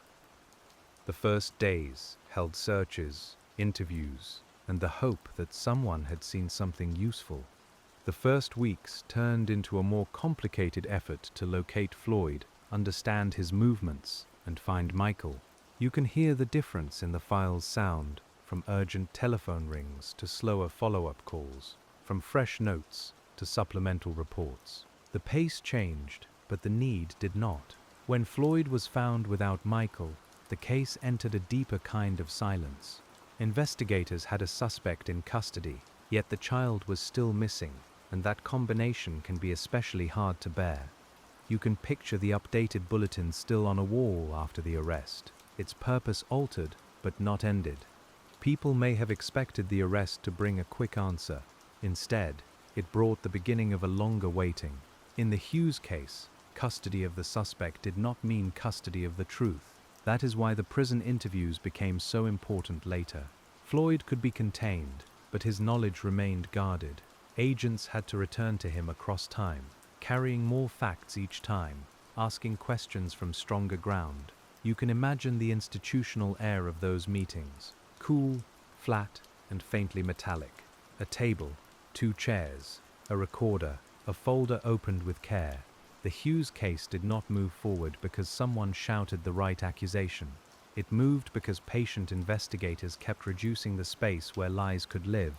A skilled interview in a cold case often feels slower than people expect. The interviewer may begin with ordinary biographical questions. Names, dates, movements, familiar stories. They listen not only for answers, but for rehearsed patterns and places where the rehearsed pattern breaks. You can almost hear the pause after a question, the tiny click of the recorder, the scrape of a sleeve against the table. In the Hughes case, Floyd's long habit of deception meant that even a useful statement had to be approached like a fragile object, handled without dropping it or trusting it too quickly. The agents who spoke with him had the advantage of accumulated truth. They knew more than earlier investigators could have known. They had DNA work, restored identity, custody history, and decades of records. That accumulation matters. It changes the balance in the room. A liar can play more freely when the questioner knows little, but when the file has grown thick and precise, each lie has less room to stretch. You can feel the weight of the folder on the table, not dramatic, just solid, like a quiet argument made of paper. By the time Floyd gave his account of Michael's fate, the Hughes case had already become a long record of his falsehoods failing one by one. Suzanne's true identity had been found, the claim of fatherhood had been disproved. The aliases had been organized. The school abduction was documented. His words no longer controlled the story by themselves. They became one element to be measured against everything else. You can see why this matters, because a confession in an old case is strongest when it arrives inside a structure built by independent facts. Even then, the absence of Michael's remains meant the file could not become entirely complete. Investigators could believe the essential truth of Floyd's account while still longing for the final recovery that did not come. This is a difficult place for any case to rest. It has an answer, but not the full physical confirmation that families often need. You can sit with that without trying to tidy it. In the Hughes case, truth arrived as a burden and a release at the same time, which is often how late truth arrives. The people who had cared for Michael had to live with that late truth in their own way. Foster parents, teachers, and others who remembered him may have carried images of him as a small boy long after the legal file moved forward. You can imagine someone seeing a school photograph years later and feeling the past come close again. A child's face does not age in a missing poster. It waits at the same age forever, while everyone around it changes. The Hughes case asks us to respect the tenderness of that kind of remembering. For Suzanne's family, the restoration of her name answered one long question while opening many emotions around another. They could know what had happened to the child taken from them, at least in outline, but knowledge after decades can feel both precious and hard. You can picture a phone call received in a quiet room, a person sitting down before the conversation has fully ended. The words are official, but the feeling is not. In the Hughes case, the facts return to people who had spent years without them, and returned facts can land heavily. There is a difference between public knowledge and private reckoning. Public knowledge becomes articles, interviews, and case summaries. Private reckoning happens in kitchens, bedrooms, parked cars, and silent minutes after a call ends. We do not enter those private rooms too far. We only acknowledge they exist. The Hughes case became known to many people. But for those connected by family, friendship, or care, it was never simply a known case. It was a life, a child, a young woman, and a set of absences that touched ordinary days. As you continue reading, you notice the way the file uses official language to hold unbearable events. Words like identified, determined, admitted, and remains carry more than their letters show. They are chosen because they are precise, but precision does not make them painless. You can hear the flat tone of a report being read aloud, and behind it, the breath someone takes before turning the page. In the Hughes case, official language made the truth usable for courts, records, and agencies, while the human meaning remained larger than any sentence could carry. The patient detective's task is to work within that official language without losing sight of the people behind it. You need the exact date, but you also need the morning air. You need the legal relationship, but you also need the person whose true name was hidden. The Hughes case can only be understood when those layers remain together. Too much paperwork and the heart vanishes. Too much emotion and the facts blur. The calm path runs between them. You can feel that balance in the restored identity of Suzanne Marie Savakis. The name is factual, legal, and genealogical, but it is also intimate. It belongs to a baby born before the deception began, to a child in a family, to a young woman whose classmates knew her by another name. When the file corrects the record, it is doing more than solving a puzzle. It is returning continuity. In the Hughes case, continuity had been broken by design, and restoring it required years of care from people who did not accept the break as final. The DNA work that helped restore that continuity depended on relatives willing to participate and investigators able to interpret the result. You can imagine the process without making it cold. A swab sealed in a packet, a form signed, a lab bench wiped clean, data appearing in a system after weeks or months of waiting. Behind the science are people who know that a match may change a family's understanding forever. The Hughes case shows how modern forensic tools can serve old human questions, especially the question of who belongs to whom. Belonging is one of the quiet words under the whole story. Suzanne belonged to a family before Floyd took her into a false life. Michael belonged to a future beyond the reach of Floyd's claim. Their names belonged to them, even when records were confused. Patient investigation, at its best, tries to restore belonging where deception has loosened it. You may feel the gentleness of that idea tonight, not because the case is gentle, but because the work of naming can be. The Hughes case is harsh, in fact, yet careful in its final restoration. There are cases where one piece of evidence unlocks everything suddenly. This was not quite that kind of case. The Hughes case opened over time through a sequence of permissions granted by the evidence. First, this can be known. Then this can be compared. Then this name can be restored. Then this man can be questioned from firmer ground.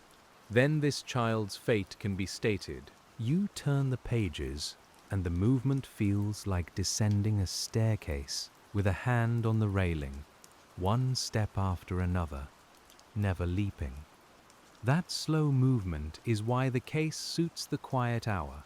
It does not ask you to race. It asks you to notice. Notice how a false fatherhood claim was challenged. Notice how classmates preserved Sharon's humanity. Notice how DNA turned uncertainty into kinship. Notice how investigators returned to an old suspect with newer tools. Notice how the answer still left a space where recovery should have been. The Hughes case is made of such noticing, and noticing is one of the calmest forms of attention we have. The physical spaces of the case also remain vivid when you let them settle. A Georgia school hallway where Sharon once walked with books. A foster home where Michael may have found routine. The Oklahoma elementary school where his morning was interrupted. A prison interview room where Floyd's words were finally recorded against the weight of accumulated fact.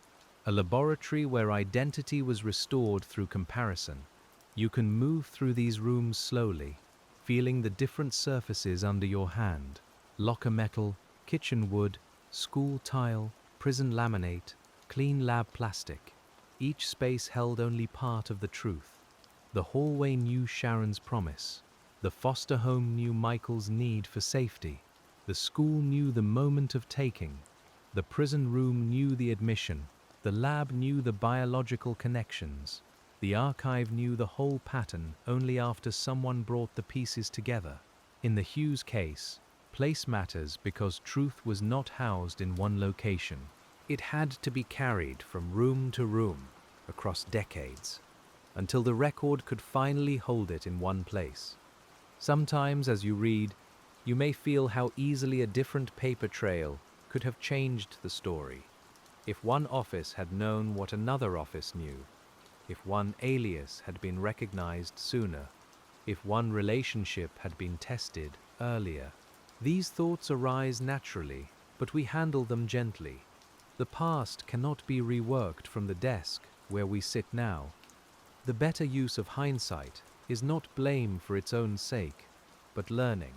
The Hughes case offers lessons about identity, child protection, interagency communication, and the need to take uneasy inconsistencies seriously.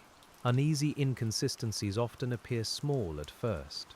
A parent whose story shifts, a document that seems overly convenient, a child's history that has too many blank spaces, a young person who appears gifted and capable, yet unusually controlled by an adult who answers for her.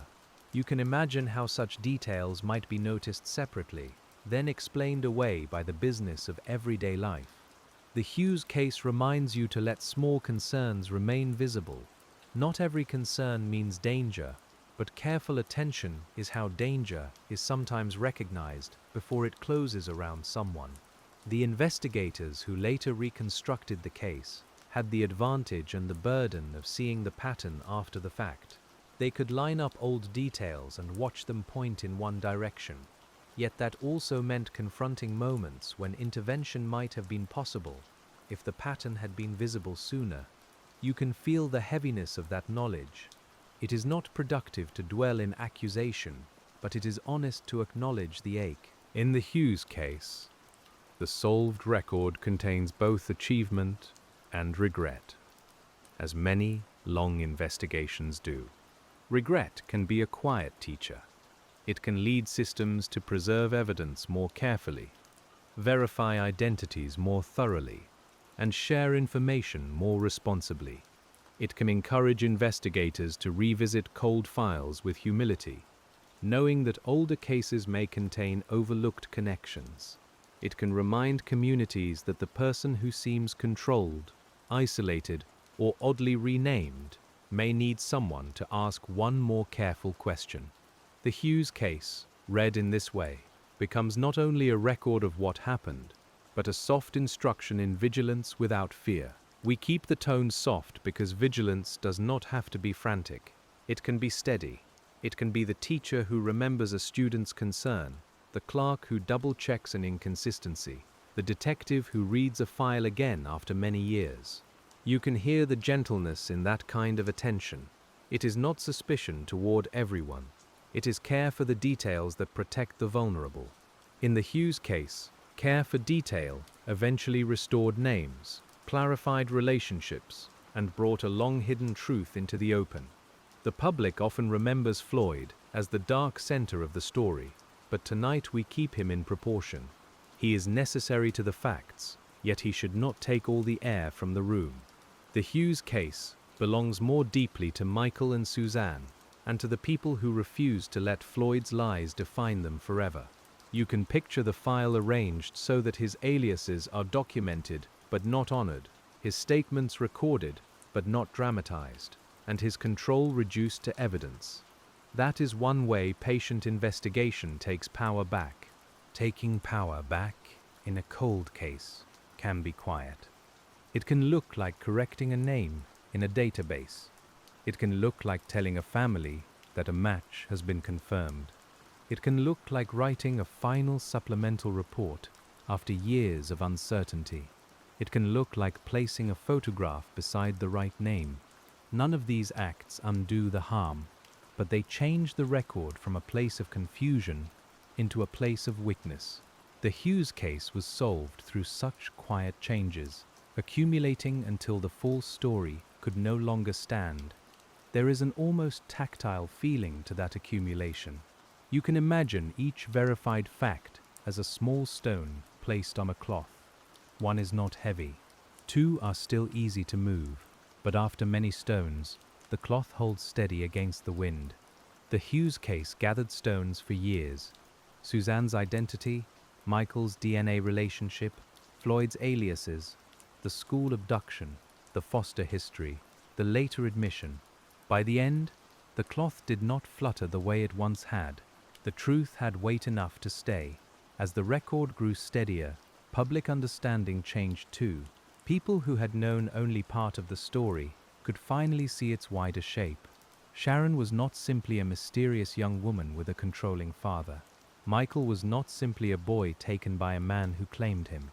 Floyd was not simply a fugitive figure moving through names. The Hughes case revealed a long pattern of concealment, and the eventual solution required looking at that pattern rather than treating each incident as separate. You can feel the clarity that comes when scattered lights become one constellation. That constellation is still mournful, but it guides. It guides readers toward the importance of names. It guides investigators toward the value of preserved records.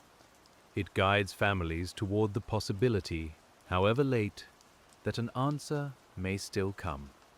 It guides us tonight through a file that might otherwise feel too tangled to enter. You look at the pages, and each star of fact has its place.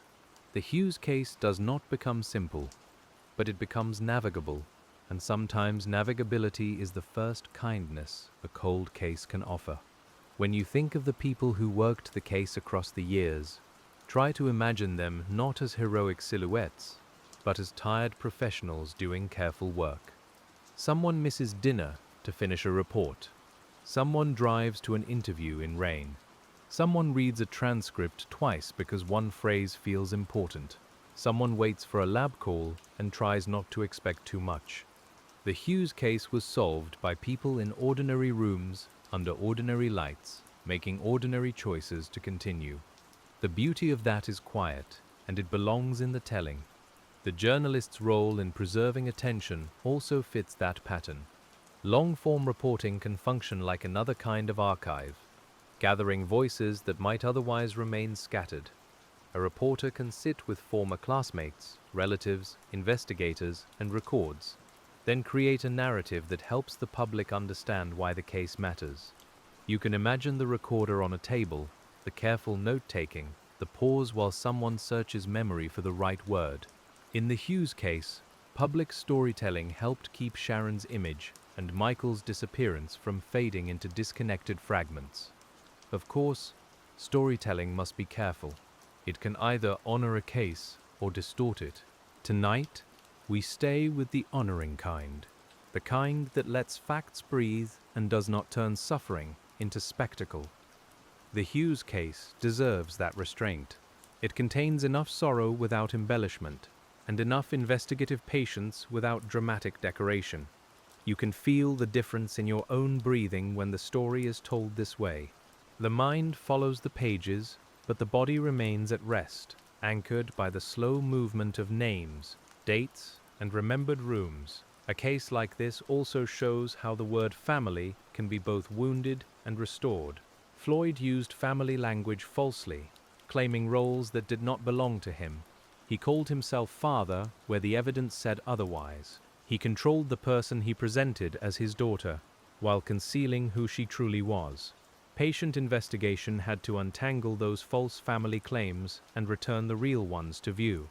Suzanne's birth family. Michael's relationship to Suzanne, the foster family that cared for him. In the Hughes case, family had to be separated from possession and returned to care. That distinction is important. Possession says, this person is mine to define. Care says, this person has a life and a name beyond my control. Floyd's actions belonged to possession. The investigators, relatives, teachers, foster parents, and careful storytellers worked, in different ways, on the side of care. You can see it in the evidence. A lab result does not possess, it clarifies. A corrected name does not possess, it restores. A careful report does not possess, it witnesses. The Hughes case becomes clearer when you understand that difference. The file grows quieter when it reaches the restored names because names have a settling effect. Suzanne Marie Sevakis, Michael Anthony Hughes. You can let each name have its own space without rushing to the next fact. In cold case work, a name is often the first and last dignity. It begins the search, and when the search is successful, it receives the answer. The Hughes case began in confusion around names and ended by making the names clearer. Even where grief remained, the record no longer had to speak around the truth. The case's long duration also means that several generations of investigative practice touched it. Older detectives worked with witness statements and paper systems. Later investigators worked with improved forensic science and broader databases. Public awareness shifted as books, documentaries, and online records made obscure cases more visible. You can feel the passage from file cabinets to searchable systems, from local memory to national attention. In the Hughes case, the truth did not belong to one era. It was carried by many eras, each one adding something the previous one could not provide. That is one reason old cases should not be dismissed as impossible. A question that was sealed in one decade may become answerable in another. A sample too limited for earlier testing may become useful later. A person who once refused to speak may speak near the end of life. A name that once led nowhere may connect through a database that did not exist before. The Hughes case reminds you that time can erode evidence, but time can also bring tools, witnesses, and perspectives that were unavailable when the wound was new. Still, time must be treated with respect. It is not a guaranteed healer or helper. It can blur memory, scatter records, and take witnesses beyond reach. That is why preservation matters so much. You can imagine a box surviving because someone followed procedure, because someone labeled it correctly, because someone decided an old file still deserved space on the shelf. The Hughes case depended on those quiet acts. It asks us to value the people who keep records not because they are glamorous, but because they are guardians of future answers. The room around you, in this imagined reading, holds that lesson. The lamp is small, but it keeps the page visible. The chair is ordinary, but it lets you stay.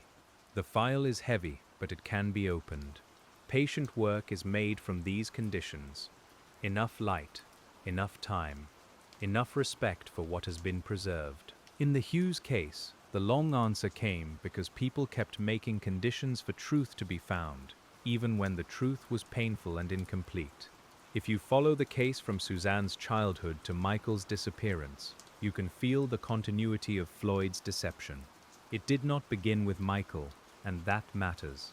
The abduction from school was shocking, but it was not isolated from the hidden history before it. It was part of a longer pattern of taking, renaming, and controlling. Investigators had to see that pattern to understand the full shape of the Hughes case. You trace it slowly, not to dwell on Floyd, but to understand how one deception made room for the next. Patterns can be hard to see while they are happening. People encounter only one piece at a time. A teacher sees a student with a controlling father. A clerk sees a document with a name. A social worker sees a custody question. A principal sees a man demanding access. Each person sees a fragment. The cold case investigator, years later, sees the fragments side by side. You can feel the solemn advantage of that later view. The Hughes case became solvable when fragments that once seemed separate could finally be placed together. That placement required courage of a quiet sort. It can be painful to acknowledge that a bright student was living under a stolen identity, or that a child's foster stability was not enough to shield him, or that a man in custody had withheld truth for years. Yet the file cannot protect anyone by looking away. Patient investigation is compassionate, but it is not evasive. In the Hughes case, compassion meant facing the facts directly, then speaking them with care. You can feel that posture in the way we keep returning to names. Names become anchors when the story grows wide. Sharon Marshall draws us to the people who knew and cared for her in school. Suzanne Marie Savakis draws us to her birth family and stolen childhood. Michael Anthony Hughes draws us to the school, the foster home, and the long search after his abduction. Franklin Delano Floyd draws us to the aliases and the eventual admission. You can place each name like a stone on the desk. The Hughes case stops drifting when each stone stays where it belongs. The investigation also depended on the willingness to revise earlier understandings. At first, Sharon was known by the name she used. Later, that understanding changed. At first, Floyd claimed a parental role over Michael. Later, testing changed that understanding. At first, Michael's fate was unknown. Later, Floyd's admission changed the official account. Cold case work requires humility because new evidence may ask the old file to rearrange itself. You can imagine handwritten notes in the margin, not careless, but attentive, making room for the record to become more accurate. Accuracy is a form of kindness in cases like this. It prevents rumor from replacing fact.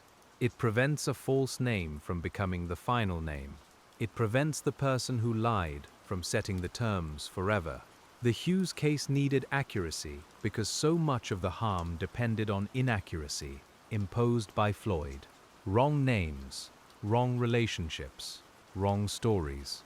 Patient investigators responded by building a record in which the right names, relationships, and events could finally be spoken. That work is not flashy, it is deeply humane. The difference between a wrong story and a right one can be felt in the body. A wrong story may sound smooth but leave unease behind. A right story may be painful, yet it settles because the pieces fit. When Suzanne's identity was restored, the story did not become happy, but it became truer. When Michael's fate was addressed, the story did not become whole, but it became less uncertain. The Hughes case shows how truth can be both heavy and relieving, like setting down a burden only to discover grief beneath it. Grief beneath truth is still grief, and we do not ask it to be anything else. We only notice that it has been given a clearer place to stand. Families and friends can grieve a named person differently from an unnamed absence. Investigators can mark a case differently when the central facts are known. The public can remember with more accuracy. In the Hughes case, restored truth gave grief a shape. It did not make grief small. It made it less lost. The sensory world of the case remains modest. Paper, school tile, courtroom wood, office dust, printer ink, a prison table, a lab envelope, an old photograph. These are the objects you hold in the mind while reading. They keep the story grounded. They keep it from becoming too abstract or too sharp. You can return to them whenever the facts feel too wide. The Hughes case unfolded across decades, but it also unfolded through things a hand could touch. And sometimes touch is what helps a listener stay calm inside a difficult story. A photograph especially carries that power.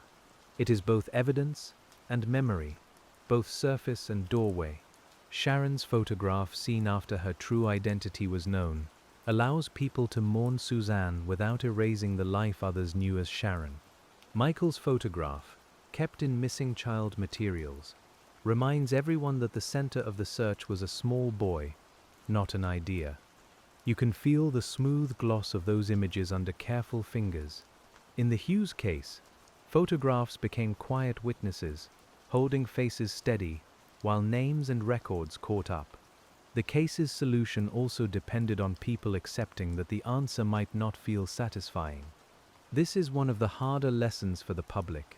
We often want solved to mean found, charged, tried, explained, and settled. But solved can mean something narrower and still real. It can mean the missing person's fate is known. It can mean an identity is restored. It can mean the responsible person's role is established. In the Hughes case, solved does not erase the lack of recovery for Michael, but it does mark the end of the central uncertainty around his fate. That nuance matters because without it, people may misunderstand what investigators accomplished. They did not recover every missing piece. They did not undo the years of falsehood, but they did learn who Sharon truly was, how Michael was connected to her, and what Floyd ultimately admitted about the child he took. You can sit with that achievement without making it larger than it is. The Hughes case deserves neither exaggeration nor minimization. It deserves the careful middle path, where truth is allowed to be partial and still profound. The middle path is often where bedtime retellings can be most useful, not because they make sorrow sleepy, but because they slow the mind enough to hold complexity without strain. You do not have to decide everything tonight. You do not have to resolve every ethical ache. You only turn the page, breathe once, and notice what the next record adds. The Hughes case moves at that pace when treated gently, and the pace lets the people inside it remain people rather than figures in a rush toward an ending. There are more people in the margins of the file than we can name fully. Clerks who handled the documents, officers who took early reports, lab workers who processed samples, family members who answered questions they may have dreaded, former friends who reopened memories from youth. Each one contributed to the final clarity in a small way. You can imagine their lives continuing after those moments. Errands resumed, lights turned off, offices locked. The Hughes case passed through their hands and then moved on, carrying their small acts of attention forward. Attention is the thread. It runs from the first school report to the later prison interview, from the old photograph to the DNA result, from the alias list to the restored family connection. Without attention, the file would remain a stack of confusing papers. With attention, it becomes a map. You can feel that thread between your fingers as you read, not tight, not dramatic, but steady. The Hughes case asks for nothing more theatrical than attention, and attention, given long enough, becomes a form of devotion. When a cold case spans decades, the devotion may outlast individual careers. One investigator begins, another inherits, a journalist gathers, a family member asks again, a new agent reads the old notes. The case becomes larger than any one person's memory, which is why the file itself matters so much. You can hear the soft transfer of responsibility in the turning pages. The Hughes case moved from hand to hand until enough hands had carried it far enough for the truth to emerge. That transfer can be comforting in a sober way. It means one person does not have to hold everything forever. The work can be shared across time. A detective who retires may leave notes that help a younger investigator. A reporter's interview may preserve a witness voice for later readers. A family DNA sample may answer a question that began before the donor understood its full importance. The Hughes case was solved because responsibility did not vanish when the first wave of searching ended. It changed form and continued. You can imagine the file after each major update. After Floyd's arrest without Michael, the file grows heavier but not resolved. After DNA disproves his claim of fatherhood, the file becomes clearer but still incomplete. After Suzanne's identity is restored, the file connects backward with sudden force. After Floyd's admission, the file finally holds the central answer, though still with an empty place where Michael's recovery should be. The Hughes case changes shape each time, like a room rearranged around one newly uncovered piece of furniture. That empty place remains important as we keep reading. It reminds us not to let the word solved become too smooth. Michael has not been physically brought home. His name has been brought into truth, and his fate has been acknowledged, but there is still a place where investigators and family would have wanted more. You can feel that empty place in the quiet after the confession. The room does not celebrate. It exhales, perhaps, but softly, with grief still sitting near the door. In the long view, the Hughes case reveals how deception can delay truth, but not always defeat it. Floyd's false names worked for years. His stories confused people. His control over Suzanne shaped her life and Michael's. His silence after Michael's abduction prolonged uncertainty. Yet every falsehood left some trace. Every alias had edges. Every document could be compared. Every memory could be revisited. Patient investigation did not overpower deception in one blow. It wore it down through repeated contact with fact. That wearing down has a sound, if you imagine it. The soft slide of paper from a folder. The tap of a keyboard entering an old name into a new search field. The low voice of an agent asking the same question in a different way. The sealed whisper of a lab packet being opened. The click of a recorder starting. The Hughes case made progress in those small sounds. No single sound is dramatic, but together they form the music of persistence. Persistence can be misunderstood as obsession, but in cold case work, it is often closer to stewardship. A steward does not own the case. A steward keeps it safe for the truth, for the family, and for the future investigator who may have better tools. You can see stewardship in the preservation of records, in respectful interviews, and in careful public communication. The Hughes case needed stewards because it was too tangled for a quick solution and too important to abandon. The people who carried it did so across long stretches of time. As we pass again through the restored timeline, the early date of Suzanne's disappearance from her family becomes a quiet beginning point. A child taken into another person's control, then school years under another name, then Michael's birth, then Suzanne's death without restored identity, then Michael's foster placement, then the school abduction, then years of silence, then identification, admission, and truth.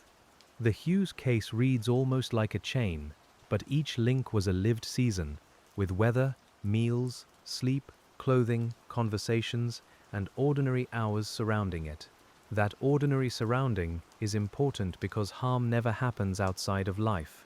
It happens amid mail delivery, grocery lists, school assemblies, paychecks, doctor visits, and rain on windshields. You can feel the damp fabric of a coat in a hallway, the paper sleeve around a courthouse coffee, the fluorescent buzz above an agency desk. The Hughes case does not exist only in extraordinary moments.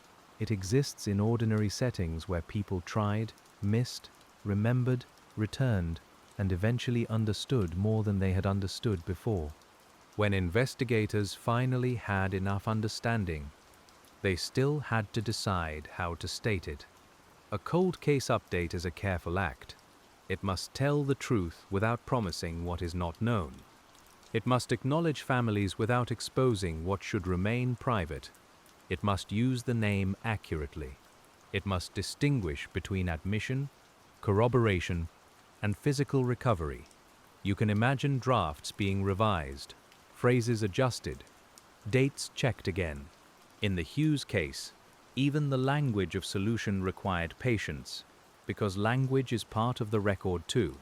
The record now carries Suzanne's true name where earlier public memory often carried Sharon's. It carries Michael's fate, where earlier material carried only missing. It carries Floyd's responsibility where earlier years carried suspicion, denial, and fear. That shift is large, but it is made of exactness.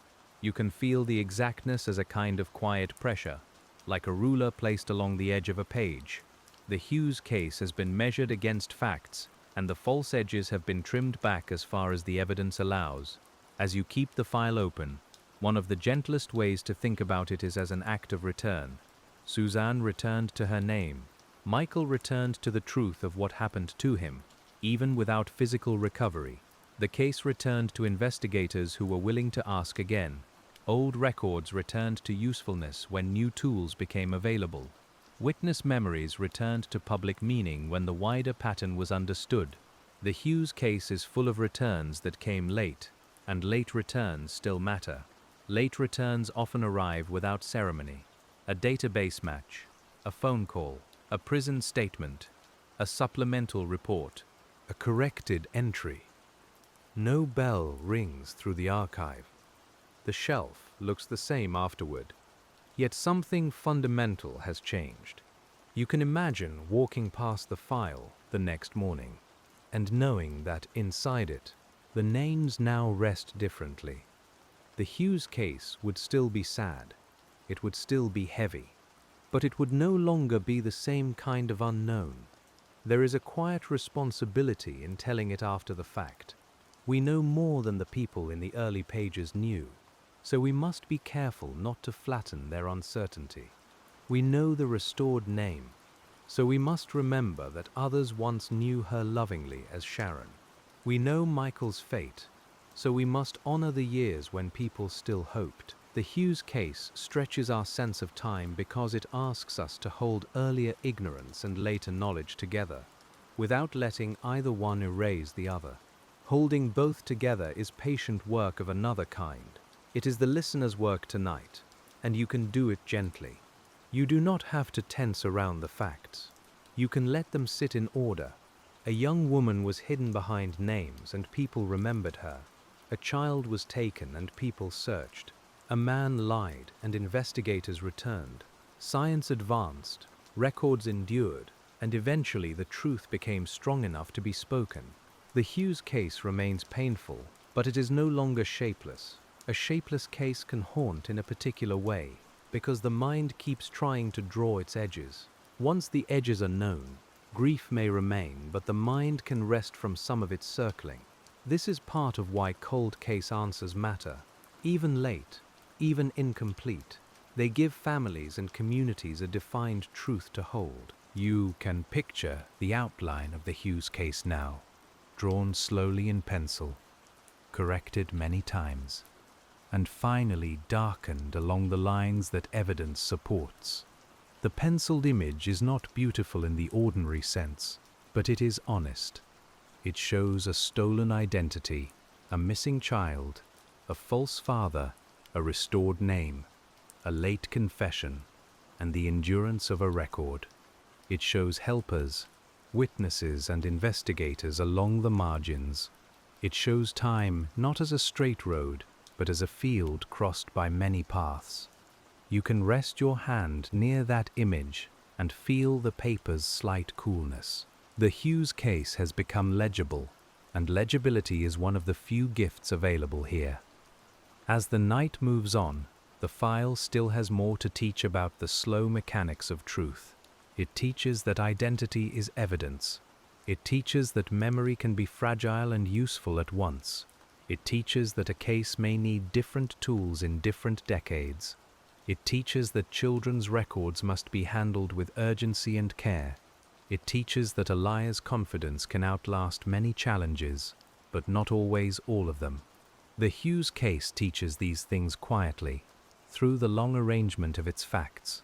You can imagine returning to the alias sheet once more, not because Floyd deserves attention, but because the sheet shows the method of his concealment. Each name is a door he used. Each door led to another room where someone might believe him for a time. Investigators eventually labeled those doors correctly. They did not have to enter them blindly anymore. In the Hughes case, the alias sheet became less a source of confusion and more a diagram of how the confusion had been built. A diagram can calm the mind because it makes a structure visible. Once visible, the structure can be dismantled. Warren Marshall no longer stands as a father, unquestioned. Clarence Hughes no longer stands as a biological claim. Sharon Marshall no longer hides Suzanne Savakis completely. Michael Hughes no longer remains suspended in open possibility. Each false or incomplete structure has been marked.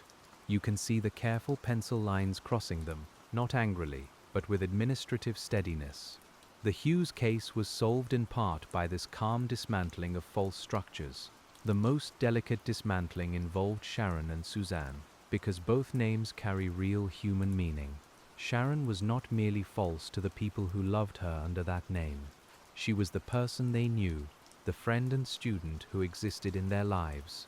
Suzanne was the true birth identity hidden beneath that life. The Hughes case asks us to hold both with care. We do not erase Sharon when we restore Suzanne. We understand that one name belonged to lived memory, and the other belonged to stolen continuity finally returned. That is a subtle point, and subtle points matter in patient storytelling.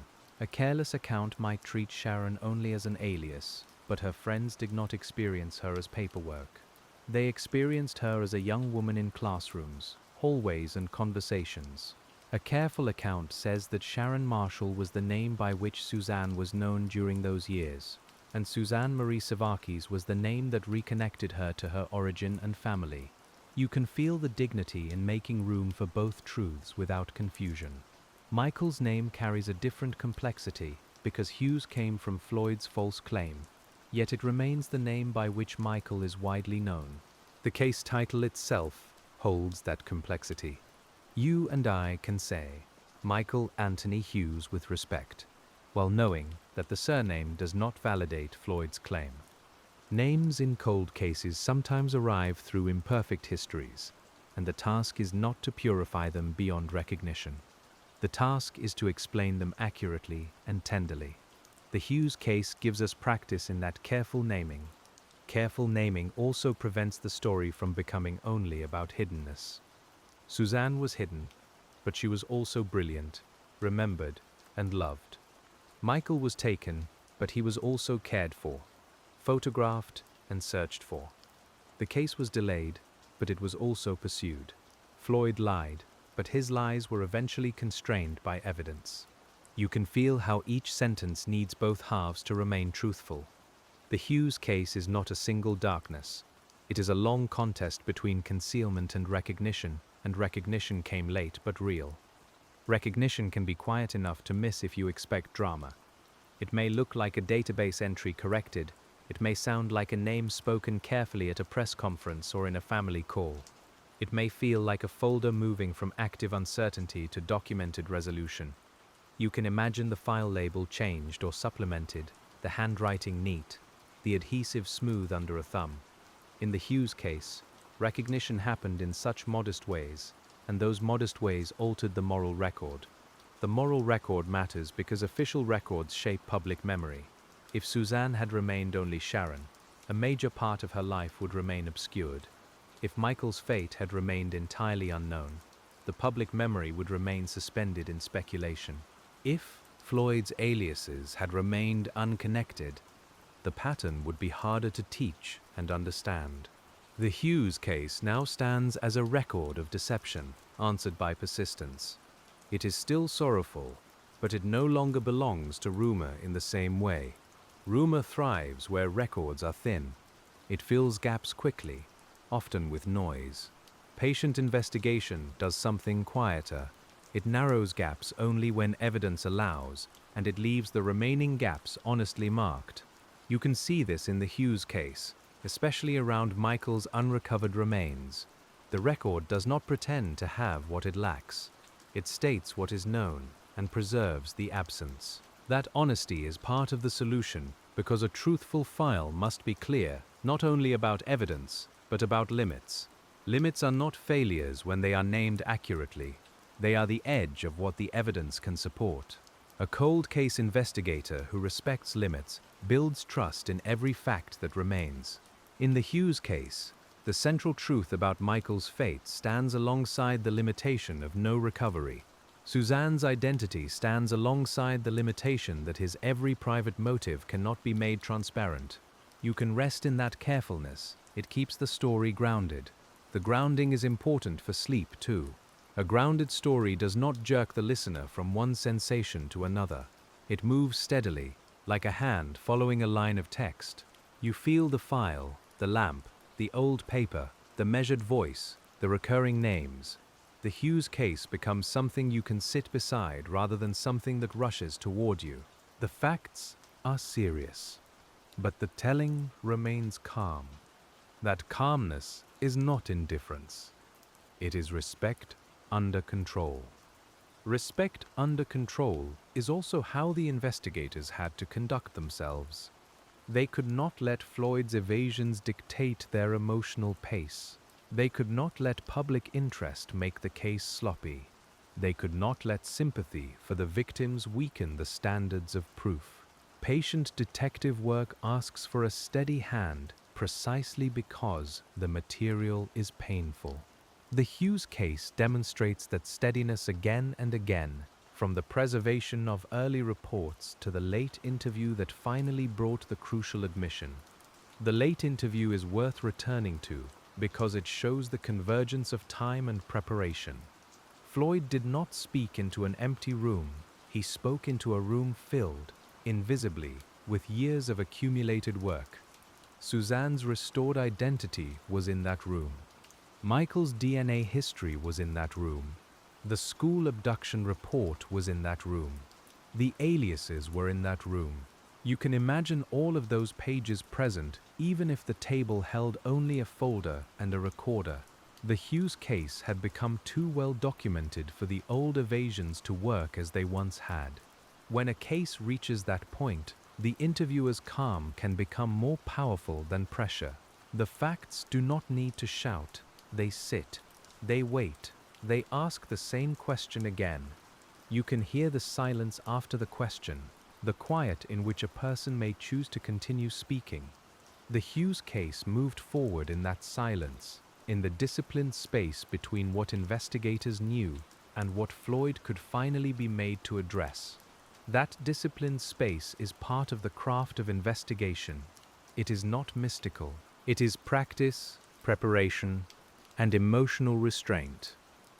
An interviewer studies the file until the timeline is familiar. They know which details are confirmed and which are not. They avoid being drawn into false side paths. They let the subject talk, but they do not surrender control of the facts. In the Hughes case, this craft helped turn decades of guarded knowledge into a usable admission, one that could finally answer the central question that had waited since the school morning. After the admission, the investigators still had work to do. A statement must be recorded, reviewed, and weighed. Locations must be considered. Reports must be written. Supervisors, families, and agencies must be informed. You can imagine the practical aftermath, quiet and procedural, no less heavy for being procedural. The Hughes case did not end in the interview room. It moved from that room back into the machinery of documentation, where spoken words became part of the official record, and the old file changed shape once more. Documentation may seem plain, but it is how truth survives beyond the people who heard it first. A spoken admission can fade or be contested. A properly recorded and contextualized admission becomes part of the durable record. You can feel the importance of that durability in a case already marked by false names and shifting stories. The Hughes case needed written truth to counter years of spoken falsehood. Reports, lab results, and verified identities became the stable ground after a life of manipulated words. Manipulated words had been one of Floyd's tools. He renamed, he claimed, he explained, he denied. He used language to create realities others might accept temporarily. Patient investigation answered with a different use of language. Careful, verified, accountable, and restrained. You can see the contrast on the page. His aliases sprawl across time. The investigative findings sit in measured lines. In the Hughes case, language was first used to conceal and later used to restore, and that reversal gives the file much of its quiet force. Restoration, though, is not the same as erasure. The aliases remain recorded because they are part of the path. The false claims remain recorded because they explain the confusion. The delays remain recorded because they show what the families endured. The Hughes case does not become clean by hiding its mess. It becomes truthful by organizing the mess honestly. You can picture the folder dividers, each tab naming a portion of the complexity, and the whole file finally able to be followed from beginning to end. Following it from beginning to end is an act of patience for us as listeners too. We return to the same names, not because the story has run out of detail, but because repetition mirrors investigation. Detectives revisit names, they reread dates, they compare old statements against new facts. They learn the case by circling it carefully. The Hughes case benefits from that circling, and tonight, the repeated names become almost like landmarks in a dark room. Suzanne, Michael, Sharon, Floyd. Each time we pass them, we understand a little more. Understanding, in this story, is cumulative rather than sudden. The first time you hear Sharon's name, you may think of a young woman with a mystery around her. Later, you hear Suzanne's name and understand the deeper loss behind that mystery. The first time you hear Michael's name, you may think of the school abduction. Later, you understand the entire hidden family history that led to that morning. The Hughes case unfolds by adding context until earlier facts change in meaning. The way a dim photograph sharpens under better light. Better light is a gentle image, but it does not make the scene cheerful. It simply lets the eye see. The Hughes case needed better light from DNA, from records, from interviews, and from people who kept asking. Once that light arrived, the shapes in the room were not easy ones. Still, they were true shapes. The child, the mother, the aliases, the school, the prison interview, the late answer. You can let each shape come into view without forcing your eyes wide open. The tone of the case remains low because it has no need for urgency now. The urgent search belonged to the first hours and days. The later work belonged to endurance. Tonight, we are in the endurance portion, where the voice can slow and the paper can settle. You are the detective reading after the fact, not to change the outcome, but to understand how the outcome was finally known. The Hughes case, from this vantage point, becomes a study in how truth may wait in pieces until someone has enough patience to assemble them. Assembly is careful work. You do not hammer the pieces into place.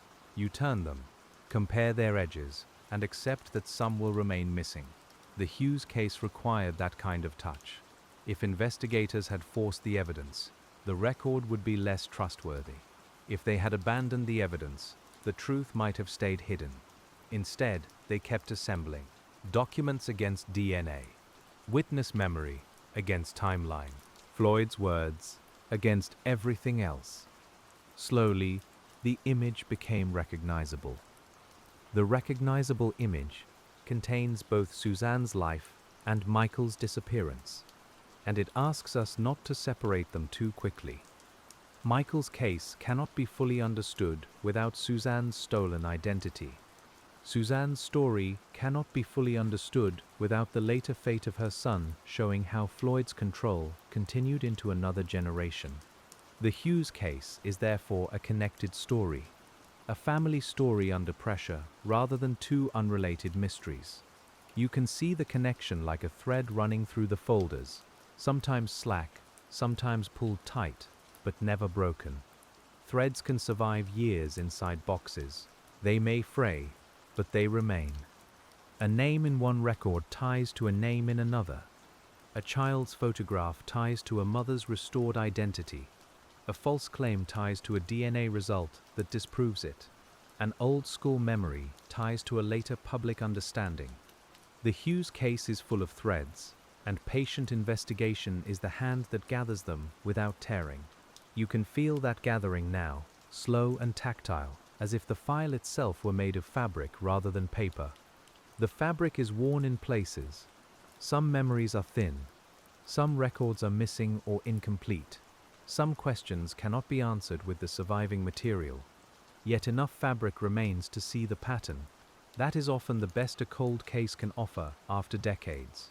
Not perfection, but pattern. The Hughes case gives us a pattern of concealment, care, preservation, and eventual truth. You can run your eyes over it quietly, noticing where the colors change and where the old damage has been stitched around rather than hidden. Stitching around damage is a useful way to think about the final record. The damage remains visible. Suzanne's lost years remain lost. Michael's unrecovered remain an absence. The late timing remains late, but the stitching gives the record strength.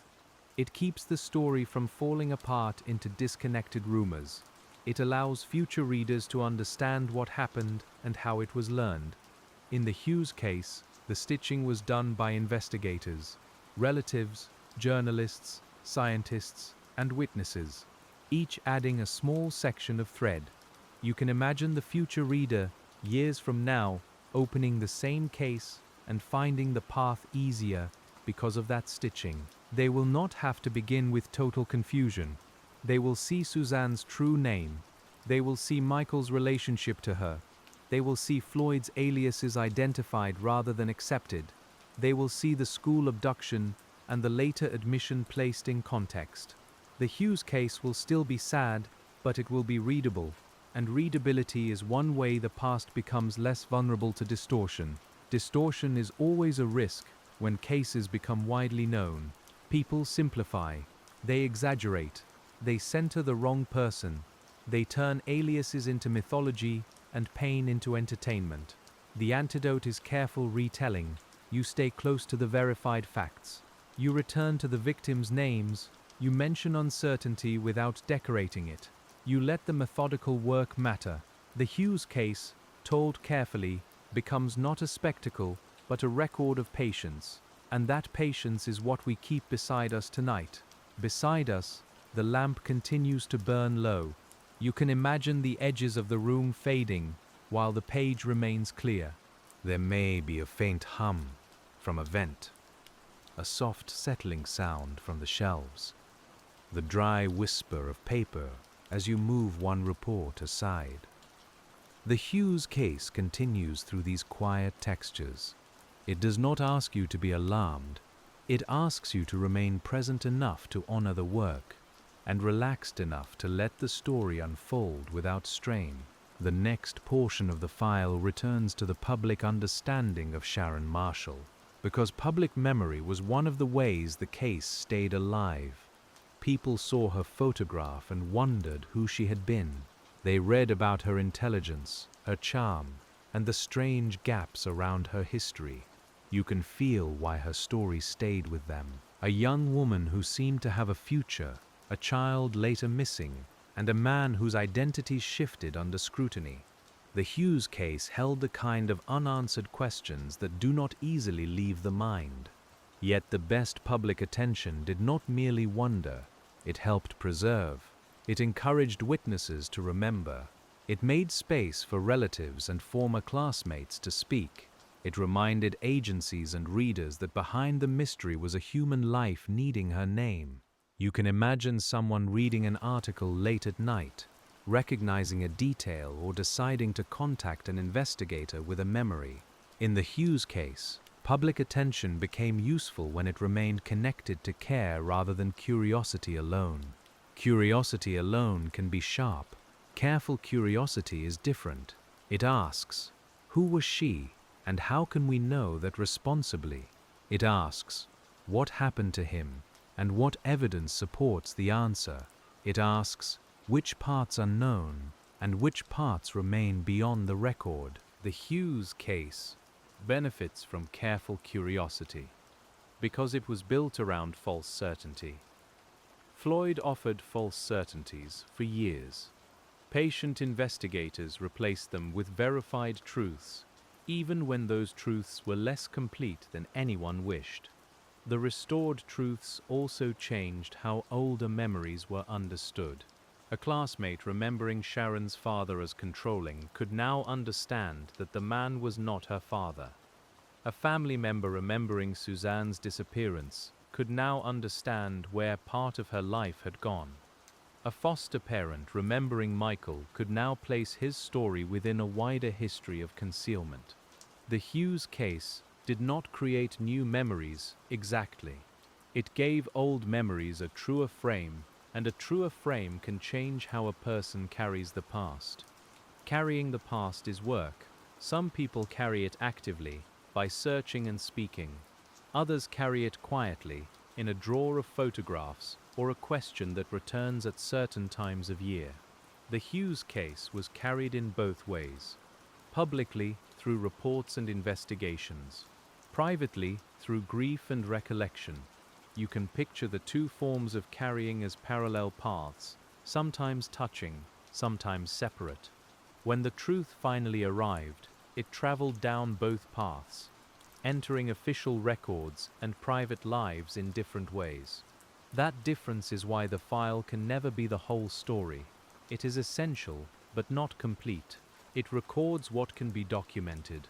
It cannot fully record the texture of a mother's worry, a classmate's regret, a foster parent's hope, or an investigator's quiet frustration after another unproductive lead. You can sense those things around the edges, like warmth around a closed door.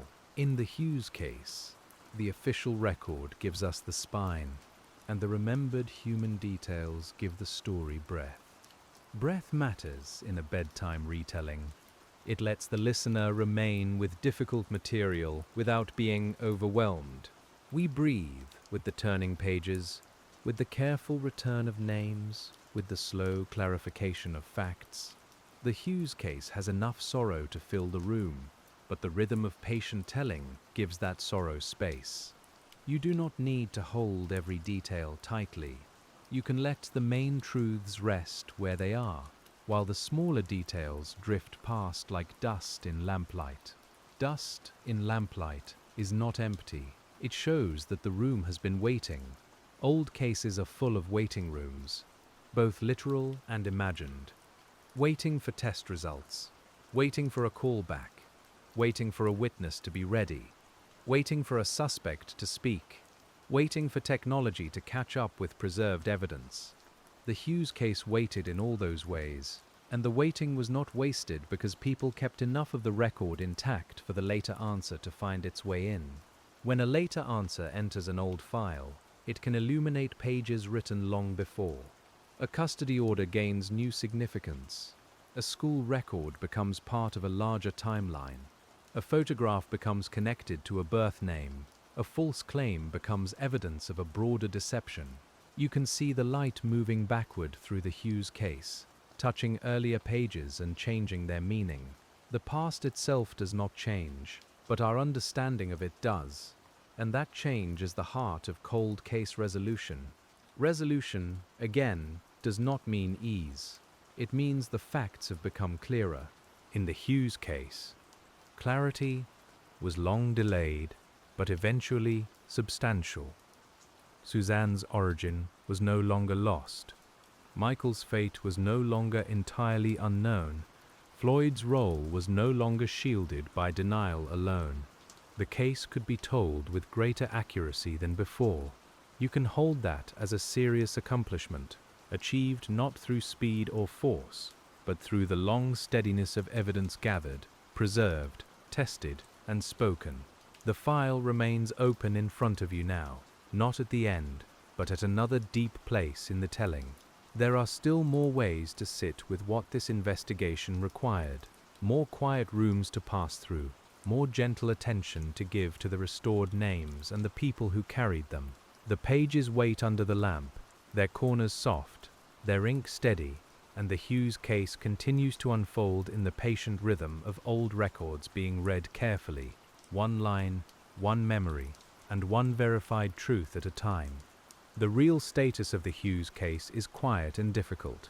Suzanne Marie Sivakis was identified, and Michael Anthony Hughes's fate was answered through Franklin Floyd's later admission. So the central mystery no longer stands open in the way it once did. But Michael's remains were never recovered, and that means part of the case still rests in absence, with the truth known, yet one last human mercy still missing. So we let the word solved stay gentle here. It doesn't mean everything was restored. It doesn't mean the years were returned, or that every silence was filled. It means the false names finally loosened, the hidden identity was brought back into the light, and the child taken from that school morning was no longer left only to rumor and wondering. The record became more honest. And sometimes that is the most a long case can give.